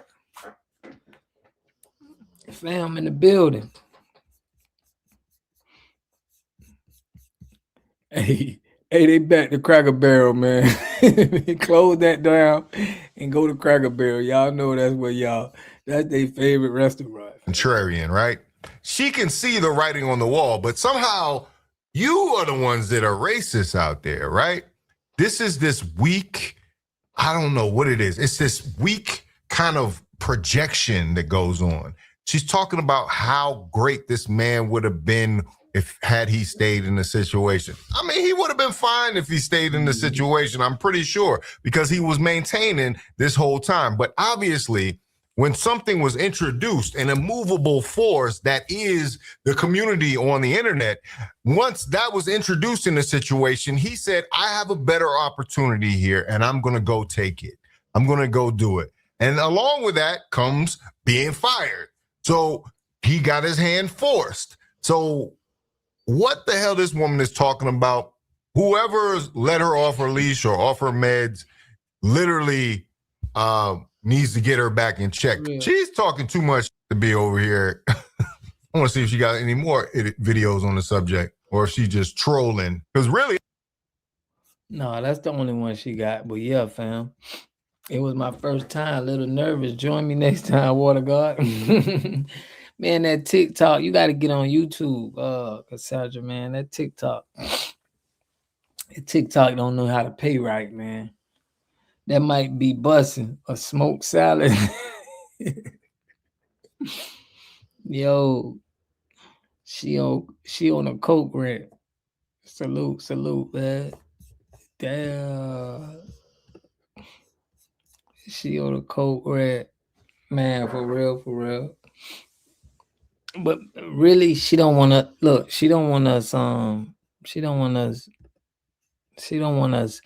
helping him out. They mad about that, fam. They big mad about how we helping them out. It's like how times have changed. You see how fast Nick was just up 2-3 months ago. And now he better sell that business, man. Turn into a flea market, little Becky. She can't get jiggy with TikTok. But she can't get jiggy. No, you can get jiggy with it. It's just, man, you don't want to put in all that work. I'm hearing about people putting in that work and they ain't getting no pay. We don't play, Water God. For real, we don't play. You know, he better sell that business because we're going to definitely hear. He got all them damn flags. See all them damn flags he got on his shirt, too? They know you a damn immigrant, too. He's from some other country. You know what I'm saying? Want him out on the street. He gonna have to go back to his homeland, bro. This situation proved the power of FBA. Big facts, bro. We showing our power right now. That's what it's all about.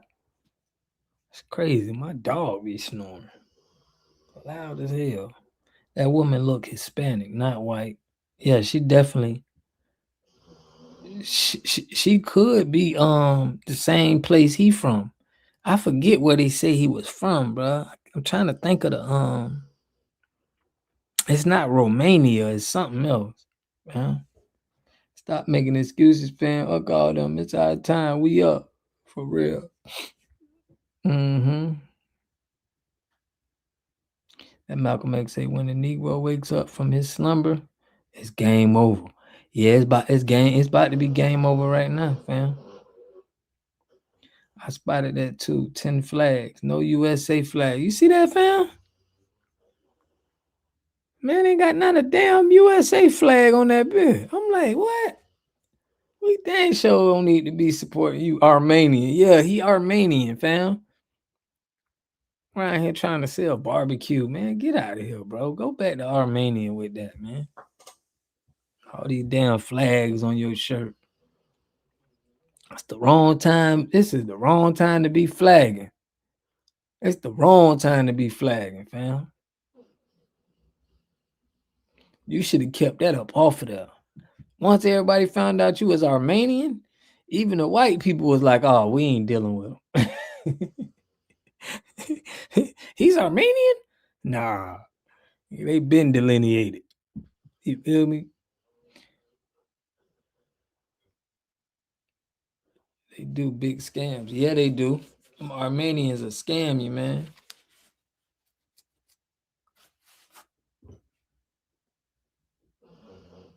You feel me? I don't like when people come to my country flagging, fam. I don't like that. I can't stand it, family. Like, do not come around me with all that flagging, though. I do not appreciate it. He gotta go. Yeah, you're gonna have to get up out of here, man. Them white people, they knew you wasn't no true Peckerwood. They say, nah, we ain't supporting it. I don't like it at all, man. Real, that's a sign of war. I be looking at you crazy if I'm out in public, seeing you throwing up your flags and stuff. What you trying to say? You banging? What you doing? We not 100. I thought he was a white man. he gonna come off as a YT man, but them other YTs gonna know he ain't one of them. So they ain't gonna support them like they gonna support, you know what I'm saying, the good old boy. He like a Temu YT man. You know, he a off market, off brand. He ain't the real, you know, he a carbon copy. Total disrespect wearing other flags. Ain't that something, bruh? He couldn't put a USA flag on his damn shirt. Like you here. You here, fam. Set tripping or something. You get what I'm saying? You here, bro. Like, we don't want to see. I don't care about where you don't want to build at, where you don't want to be. Why are you throwing that in our face? Your third world countries. Why you think we care about that? Imported pecker. Imported peckerwood. For real. Make a tether for real. He is, bro. He's a white tether. He's tethering on the white people. That's exactly what he is, fam. That brother should have did a video with Lucid song. It's over now. You have a lot of Armenians in the Bronx. Yeah. Yeah, but you ain't, them Armenians is not finna support you like that. You're gonna need some real American, bro. It don't work like that. All them damn flags. And to think it's cool, they think that's cool too, family. You ain't have not one person from Armenia in there. He didn't have not one Armenian person. They probably don't even eat barbecue, fam. A lot of them in California also. Okay. Dang, Peaky, why your thing went blue like that? I thought you was pink the other. Oh, let me see.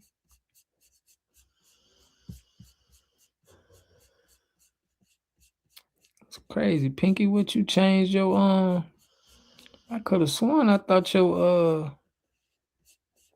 stuff was pink. I'm putting your stuff. No.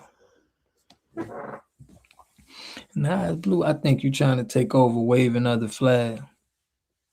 That's how I feel, fam. Oh, you changed phones. Okay. I was like, Pinky got the blue icon now. Yeah, man, like, listen, that flagging is not where it's at. We need to start putting down, checking everybody who with that flagging. You want to flag? You need to go to your other country and flag. That's the safest place to do that at, man. Okay. Armenian barbecue. They sell it out here. Oh, they do? Oh, that's crazy. Cause he shouldn't have needed You know what I'm saying? I bet you it wasn't a lot of Armenians that would have been pulling up. Y'all, FBA gonna bring out the people. They're gonna bring out different cultures. You feel me? They're gonna bring out different people, bro. If you got an FBA in there, for real, check everybody, no exceptions at all. No exceptions at all, family. Only the American flag and the Black Heritage flag can be waved. Big facts. On this land. Anything else, what are you doing? You know what I'm saying? Are we beefing with other countries right now, fam? You know what I'm saying? They've been kind of putting it to rest. A lot of people ain't doing it. They kind of doing it on the sly now. But you're not seeing as much flagging as you did back in the day. Y'all notice that ever since them goddamn ever since that immigration came? You don't see like they starting to, you know what I'm saying, put them flags down a little bit. Armenian. It's meat going in circles and shaved off. And no dual citizenships. Pick a country. Yeah. For real. Before this immigration, y'all, they was flagging heavy. You know what I'm saying?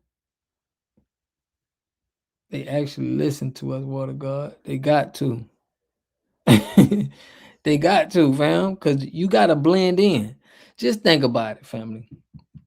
You going to a new town, you trying to get money.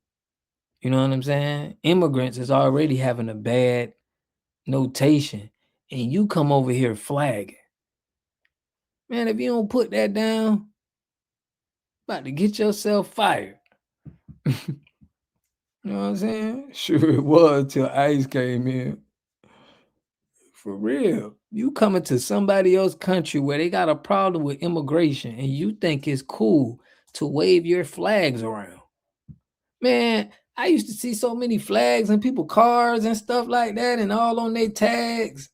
It's like I'm not seeing that no more. Mama's had to pull it down. I know it's some smart tellers out there like, y'all, look, we got to tell the right. We can't tell the wrong. We got to tell the right way. You feel me? And now we see Godfrey talking about he a Black American. Man, if you don't put on you a dang Nigerian shirt, summer coming up. Y'all doing lemonade stands and honey drippers. Man, we got something for the hoods across America. We got something brewing in the pot. That's why I say I got to get you on my Discord, man. I ain't on my right computer to give you the link, so I'm gonna have to if you go on my I wish I can give you that link. I can't give you the link right now. But we got something brewing. We got a lot brewing, y'all. We got a lot of ideas we putting together. And for real, if you gonna tell it, you better tell it right and be low key.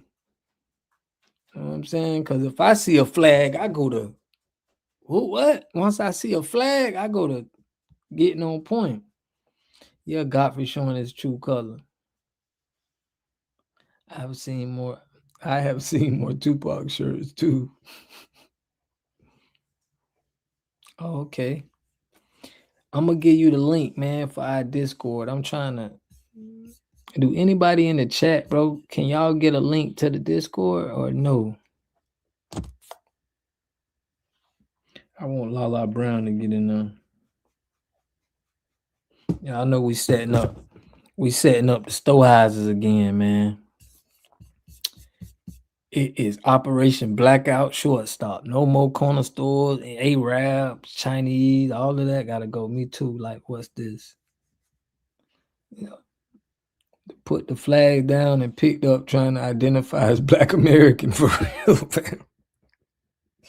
You better for your safety. I tell you that.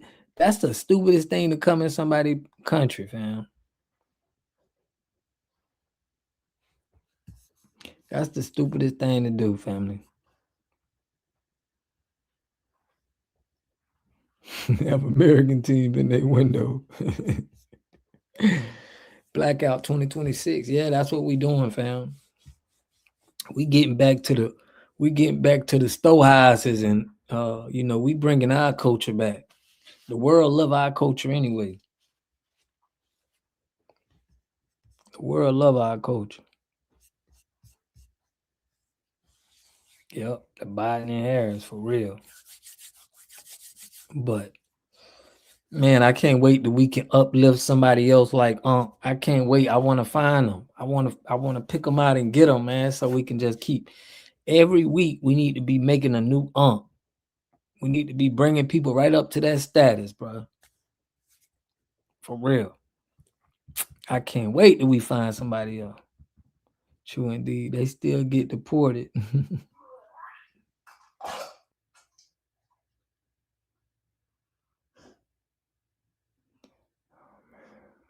Hell, my dog gone, man. Let's see what about this, man.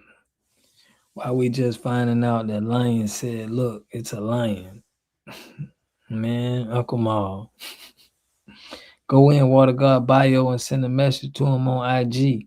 Yeah, if you do that, I can send it to you, Lala. If you go into my bio, hit my Instagram, I can send you the link. We want you in there too. We want you. We got some stuff brewing.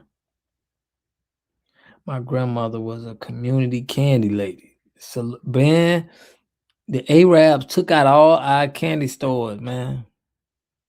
And we need to start making our snacks. We need to start making our own snacks and stuff and candies, man. We need to make our own stuff.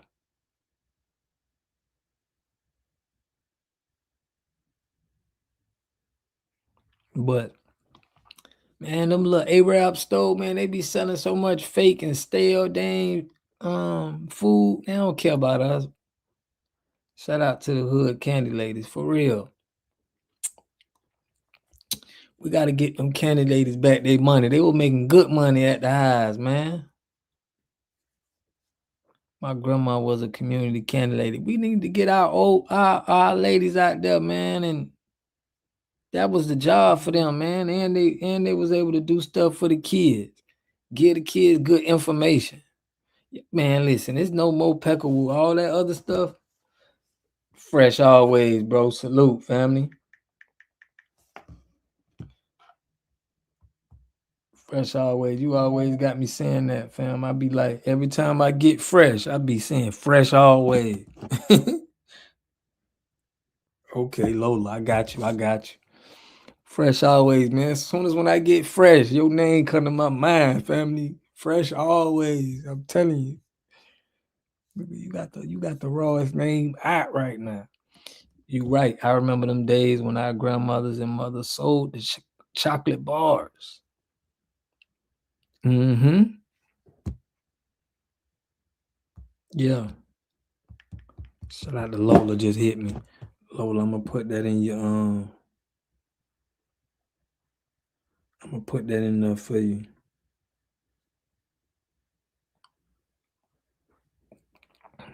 The African that wrote that song went bad on them for closing the song. Let me get this to Lola real quick. Yeah, y'all know I got the drop. I got the drop.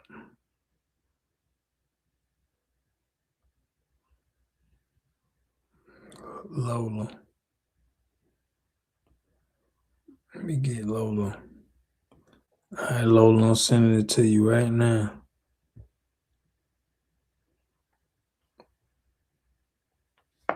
If they let me.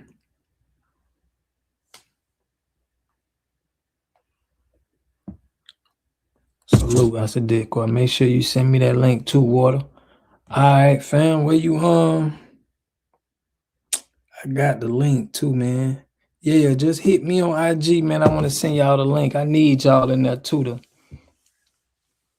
get us going. We're trying to get the hood back up and running, man. I just hit the Instagram, but yeah, my auntie make a pineapple honey dropper. Make me want to slap her mama. Fam, that's crazy. I just sent it to you, man. But yeah, I'm trying to send it. If I had it, I'm on another computer, fam. I would have been able to send y'all the link right through here. Let me see. I might be able to still do it. Let me see. Nah, I ain't gonna be able to do it on the computer.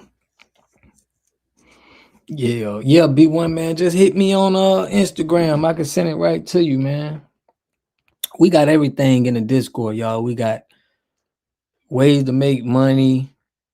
We got a little bit of some education. We got a slot for education. We got a lot of stuff that we trying to do. We got group economics. I'm gonna start have our brothers who making money putting some plays in there for us, things we could do. But the main goal is to come together and practice group economics. Just use our unity, use our power of what we good at, and you know what I'm saying, uplift everybody. Spud Webb Daddy had a bootleg in the hood in Dallas. Cool old cat. That's what I'm saying. These Arabs took all our storehouses out the hood. They took them out the hood, fam. And we got to bring that back. You know what I'm saying?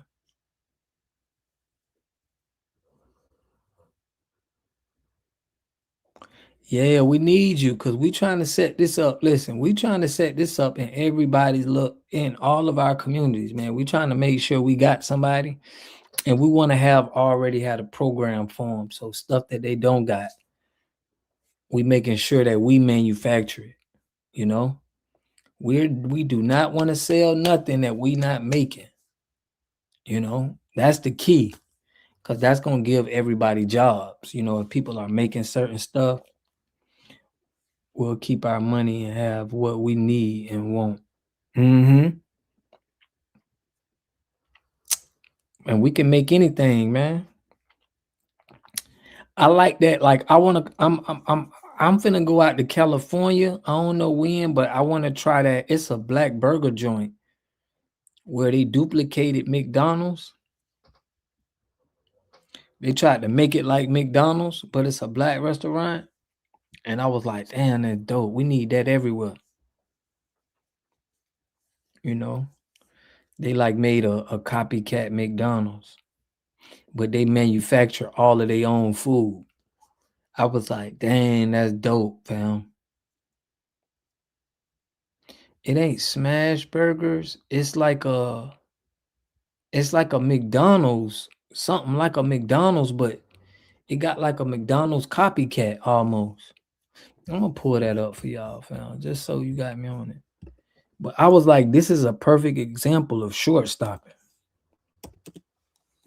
You know, this is a perfect example. Like, we gotta do stuff like that, family.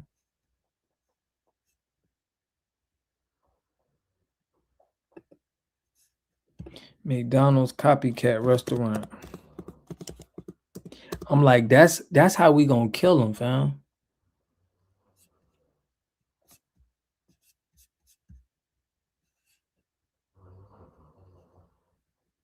Is it this?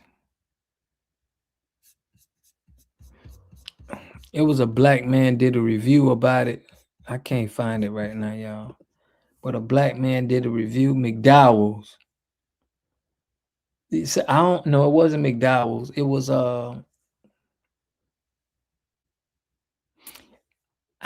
you can't tell me the name. If I hear the name, I'm gonna hear it. But I know that they got the same. They got the Big Mac and everything, but it's just they produce and make their own food. And I was like, that's what we need. Sound like a McDowell's. Mr. Charlie is the name. Okay, is that the name, family?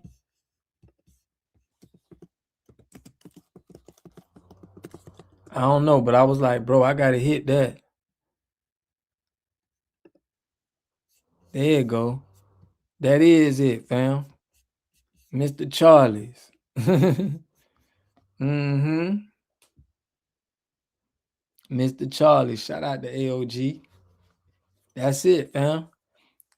They got the chicken nuggets and all, but they make all their food. It's like, I'm like, dang, that's a nice play, bro. You can tap in. If you get something like that, you can tap into, because McDonald's make a lot of money, bro.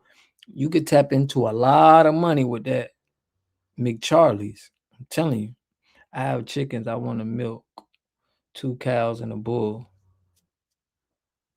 Yeah, McDowell's is from the movie. Yeah, maybe a copyright. For real.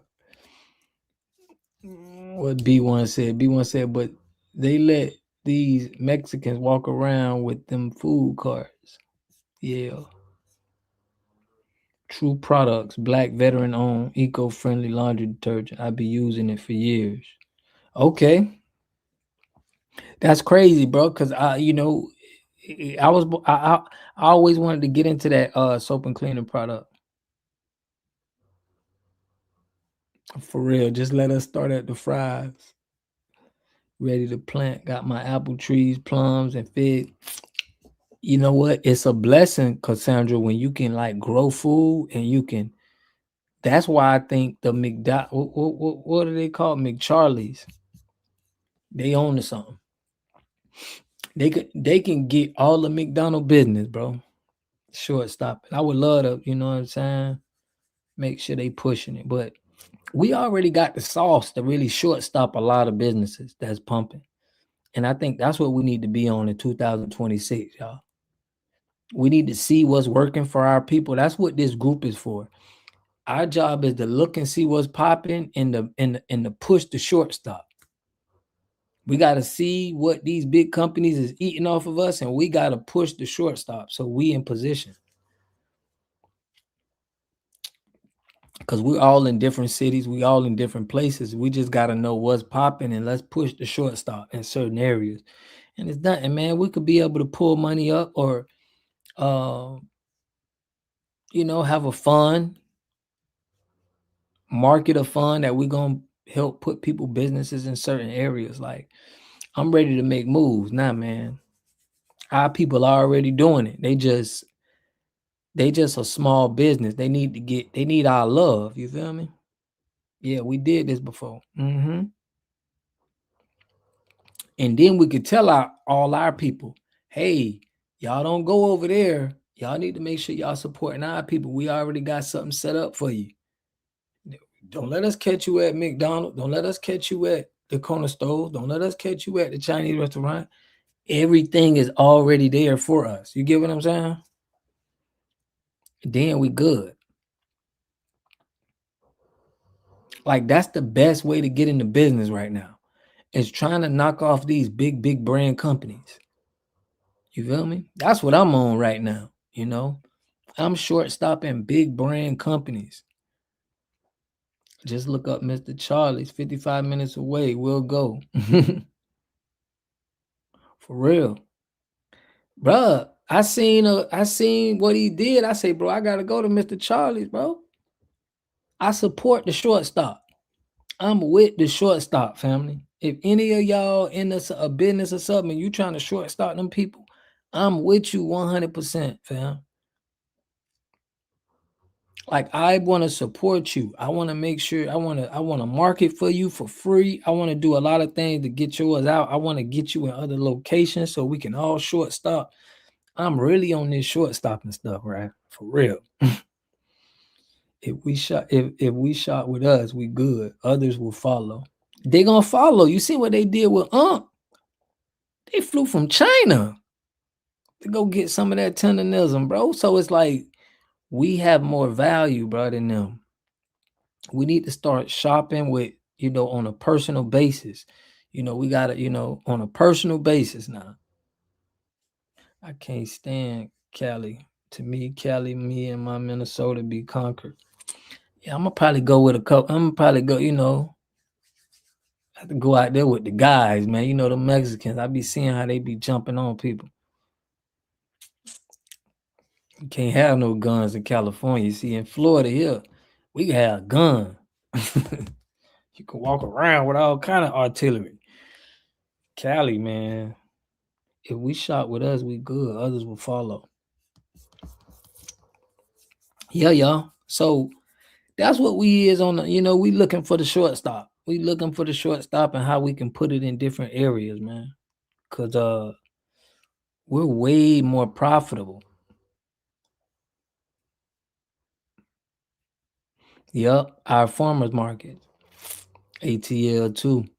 Yeah, man. Shout out to everybody in ATL, my boy Don Jeter, my cousin G, Gerald, man. He just hung out with me last weekend from Atlanta.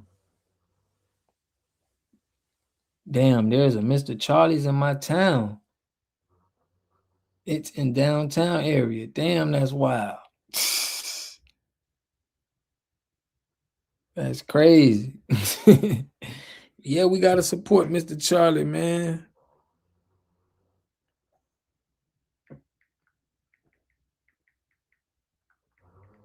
We gotta support Mr. Charlie, man. I just like the business owner.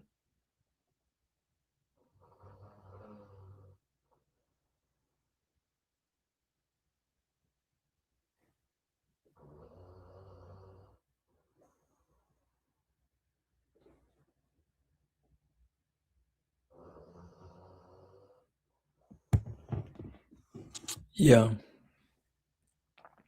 Don't believe the hype. Mexican can go after weak targets. Okay, let me look this up. Well, I think that what I'm thinking is though, for him to make his own food, for him to make his own meat is crazy. You feel me? It's hard for him to the only way you can make your own burgers is from scratch. You know what I'm saying? Unless you can't compete, bro. We can't compete with them if we're gonna be because McDonald's got their own factories and stuff, bro. If you can't have a gun in Cali, it's all bad. These youngsters out here with honey buns and for real, bro. Just from the outside looking in, we hear so much about Cali, bro. We hear so much that Cali like Jacksonville to us. They like, bro, you go to Duval, boy, you gotta have or anywhere in Florida.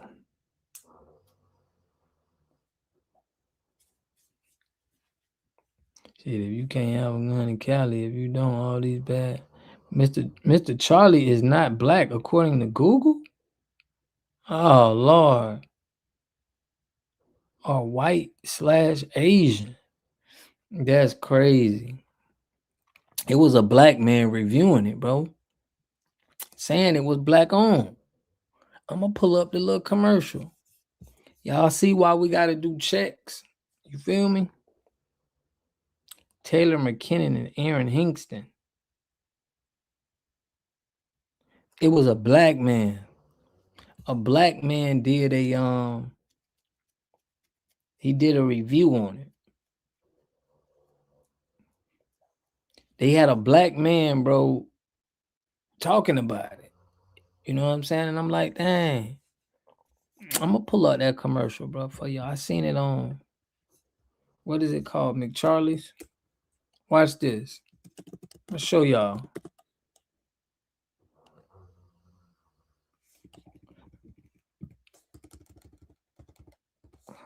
Maybe that's what they do though.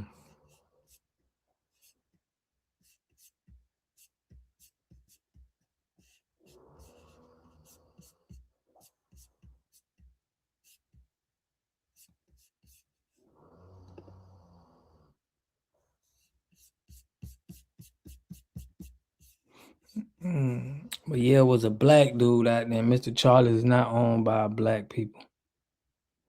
Two white men on it. You know, that's what they do. They put black people as the face. We really need to pull our money out so the vultures can't eat off us. Bro, leaving the great abundance.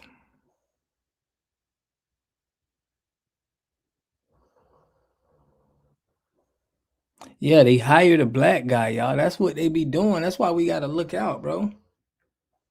They know with black people, it's a better win.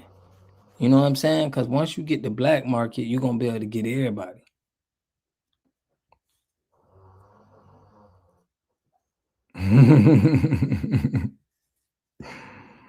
They hired the black people for doing the marketing, just like they tried to play with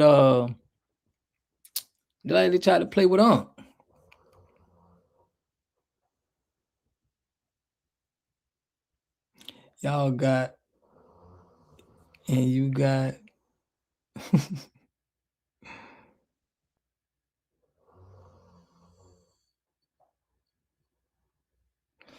Mr. Charlie's remind me of Charlie Wilson. These names don't even look black. We got computers now. Yeah, for real. Gotta check. What you put? We gotta check. Shout out to Professor Bart,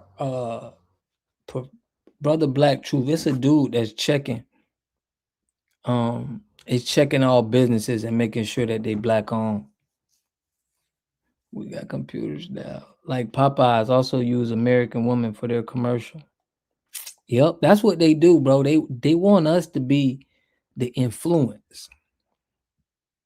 The power of the influence is what they try to do with us, man. Volo, FBA, Base One Independence. Yeah, man. He put marketing plan. They did a mean marketing plan on me. I'm telling you. Yeah, watch. Y'all gonna see the commercial I'm talking about. I'm gonna find it and show y'all, bro. I'm telling you, it's crazy. Mike Tyson invested in Mr. Charlie's restaurant. Okay.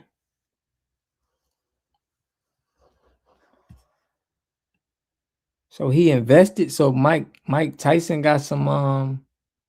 That's probably why they was trying to say it was black owned. So Mike Tyson owns some of it, of Mr. Charlie. But that's what they'll do too. They'll give somebody a little bit of ownership.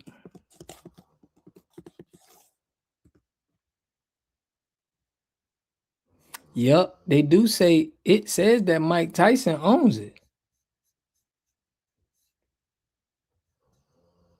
But family, y'all understand we important, no? So if you Google it, it says, yes, in October 24th, former heavyweight champion made major investment in Mr. Charlie's.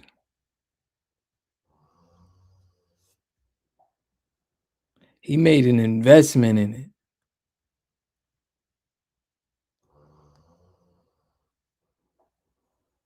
He made a major investment.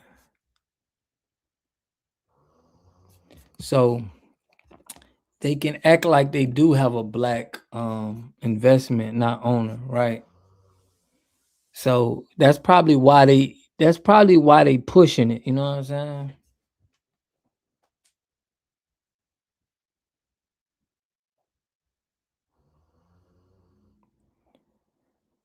Yeah, it has to be. So I got he's making sure it's black American owned. Like, and it's a Rolodex. That's why I want y'all to get into our Discord, because we got the Rolodex.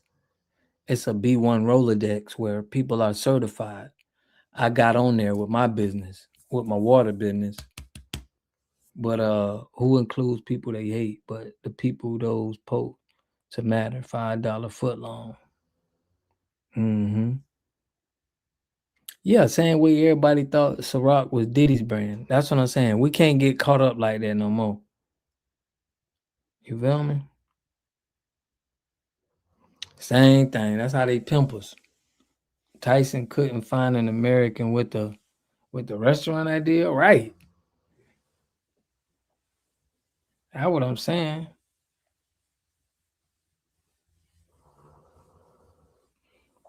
Is we can't do it. We can't fall for that okie doke no more, fam. They really out here trying to market black people. We see the power of having black people as your face. It's very powerful. Cause them YTs got it sold up. It's hard to market them right now. You gotta, you know what I'm saying? There's so much of them.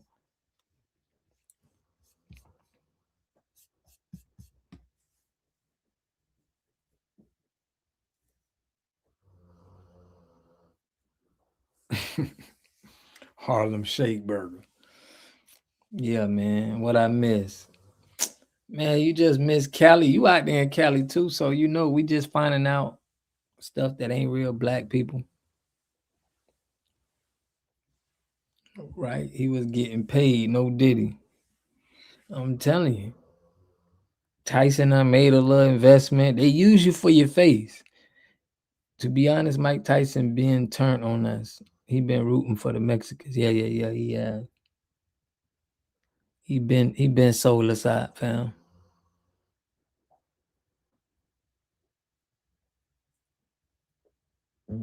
Yeah, Tyson definitely did that. But that's what we got right now, man. Y'all know how we do. Thank God tomorrow Friday. A white woman said we don't support him. Don't believe me, just watch, Becky. That's going on forever. Remember Magic Johnson movie theater in Crenshaw? He was the face, not the owner. That's what I'm saying. They using our face, family. They using our face. So that's what we got to be on, man. We checking and making sure stuff is because we're gonna have a flyer that go out that's gonna have in each area. We want to have the people that we got that's certified. So we got to start doing this. True Laundry Detergent is black veteran owned. Okay. We got to put them on. I'll reach out to them. I want to reach out to them too because we also got something. I ain't gonna put it all on here, but we got something we doing. Hey, FBA fam, time to go to the next level. For real. For real. We got to find out who our businesses is, and we got to make sure that we taking them to the next level. Like, that's what we got to do. Like, just like this black-owned laundry detergent. We got the power to take them to the next level, man. So, yeah, if y'all hit me on IG, man, I want y'all to get into the Discord just so y'all can know what's going on. And we trying to pump up some black businesses, man.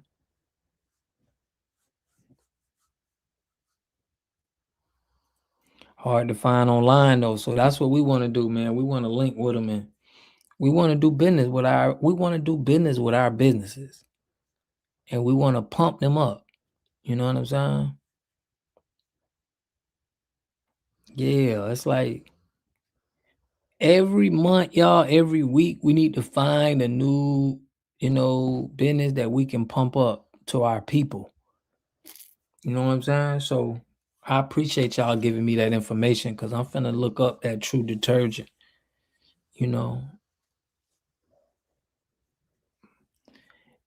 If True Detergent had all white women in the commercial, they smart, to be real. If it's a black company, you know what I'm saying? I got a few flyers with white people. Like my last 4-5 customers was white people. I would love to be serving my people, but they got to get more aware with the water treatment. You know what I'm saying? But thank you for your service. For real, thank y'all for all y'all service, man. We got a lot of people that's in the veteran that's on this channel. Shout out to the Water Game veterans, man. Ursula. Yeah, y'all. But man, I appreciate y'all, man. It's two different truths. Be careful, right? Because yours was true. It was true. TRUE, right?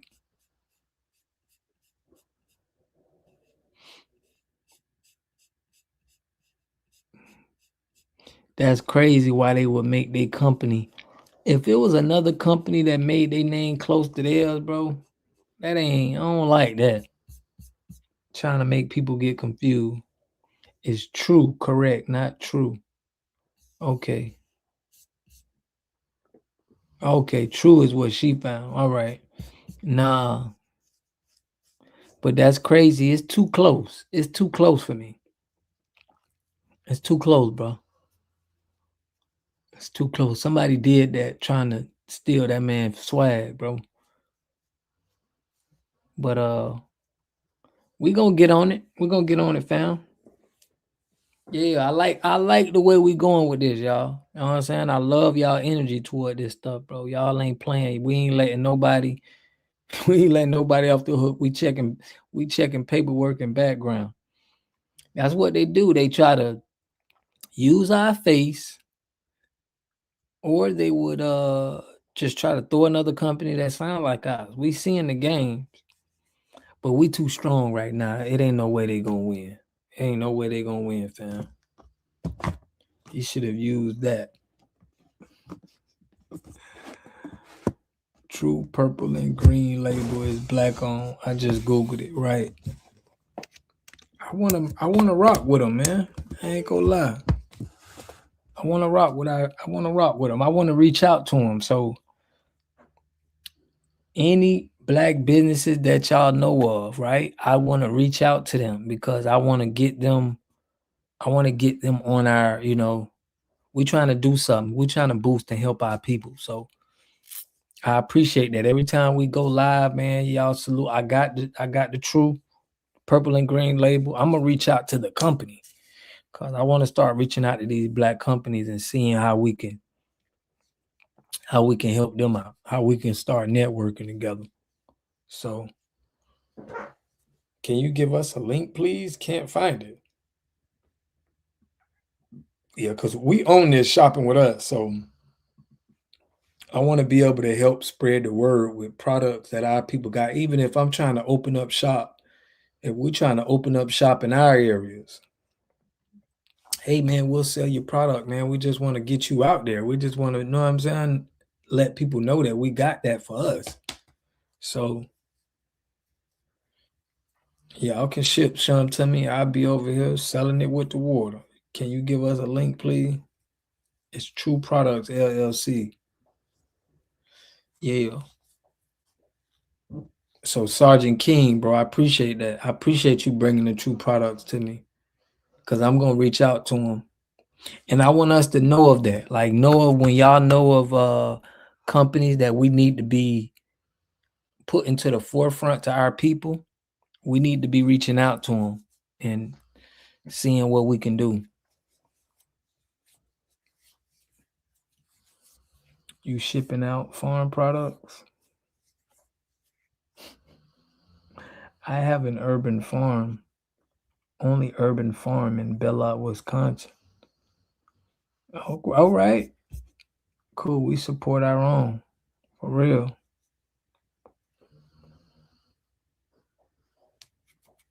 That's dope. Keep that idea, man, and keep it in the keep it with us because we down to support our people, man, on whatever we got. But first, we trying to get into the basic products that we need. If we can get to the toilet paper, diapers, you know what I'm saying? Soap and cleaning products, laundry detergent. We can get simple like that first and be able to market that. We in a good, we're in a good start. We're in a good start. And then we can grow from there. But with our everyday products, we gotta big up these companies like True and make them a big thing. Salute, Engine. I appreciate that, fam. Drop that in the water thing, bro. We gotta put our heads together, man. That's how we gonna start, making some funds for all of us, you know what I'm saying? Because we need to be able to grow the stuff we got, family. I found it, but why Cascade pop up first? Because you know they trying to shortstop us. They trying to shortstop us, man.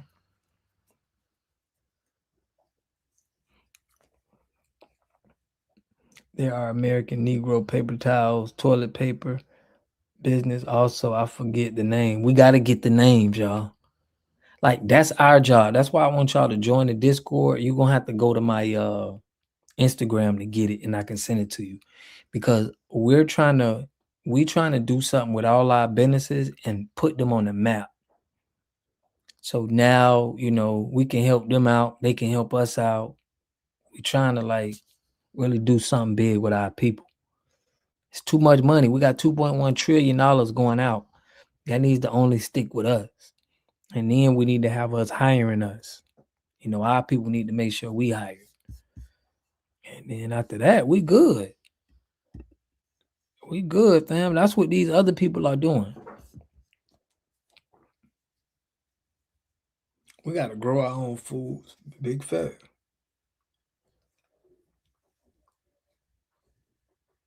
Wisconsin has one of the highest mass incarcerated rate of FBA men. Wisconsin? Dang, it ain't nothing to do out there.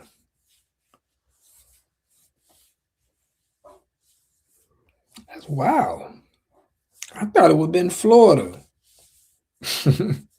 But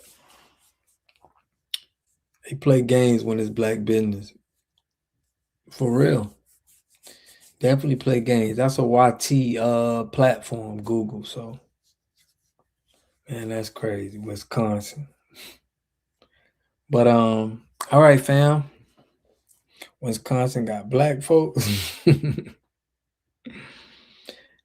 These other people are becoming millionaires selling to us. Most definitely. We got to make ourselves millionaires selling to us. We need to big up our people, just like we did with Unc. Unc became a millionaire selling to us. He finna get put on. That's what we got to do with us. And the more we put, okay, Milwaukee, Wisconsin, okay. I do be hearing, y'all right next to Chicago too, Milwaukee, so I get it. Y'all do be acting, they do be acting a fool up there. Yeah, we got to keep this up, Kelly Goodman. So, man, I appreciate y'all, man. Appreciate y'all, bro. Every Monday we have a think tank where on Discord we talk about ideas, businesses, and what we could do. I'm gonna definitely be bringing this up with having everybody on the lookout for black businesses that we could reach out to. You know, I want to tell the world about these businesses. You know what I'm saying?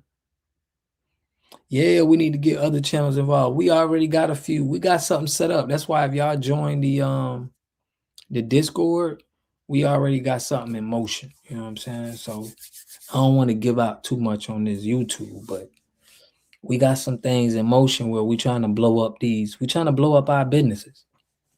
You know, give them more airplay, put them out so we know where to go. How do we get in the Discord? I didn't get invited.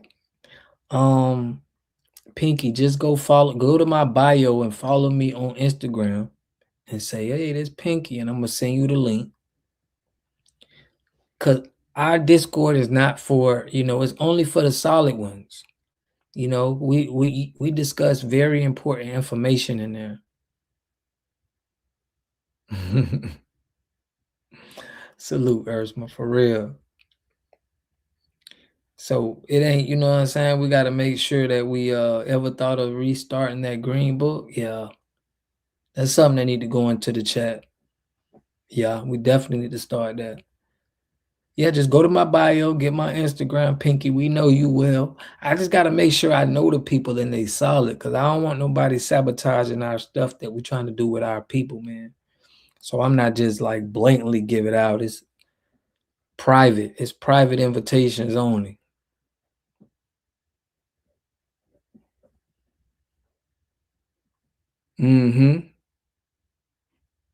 I got the drop. That's me. with the water drop. I got the drop for real. That's what I'm trying to tell people. I got the drop.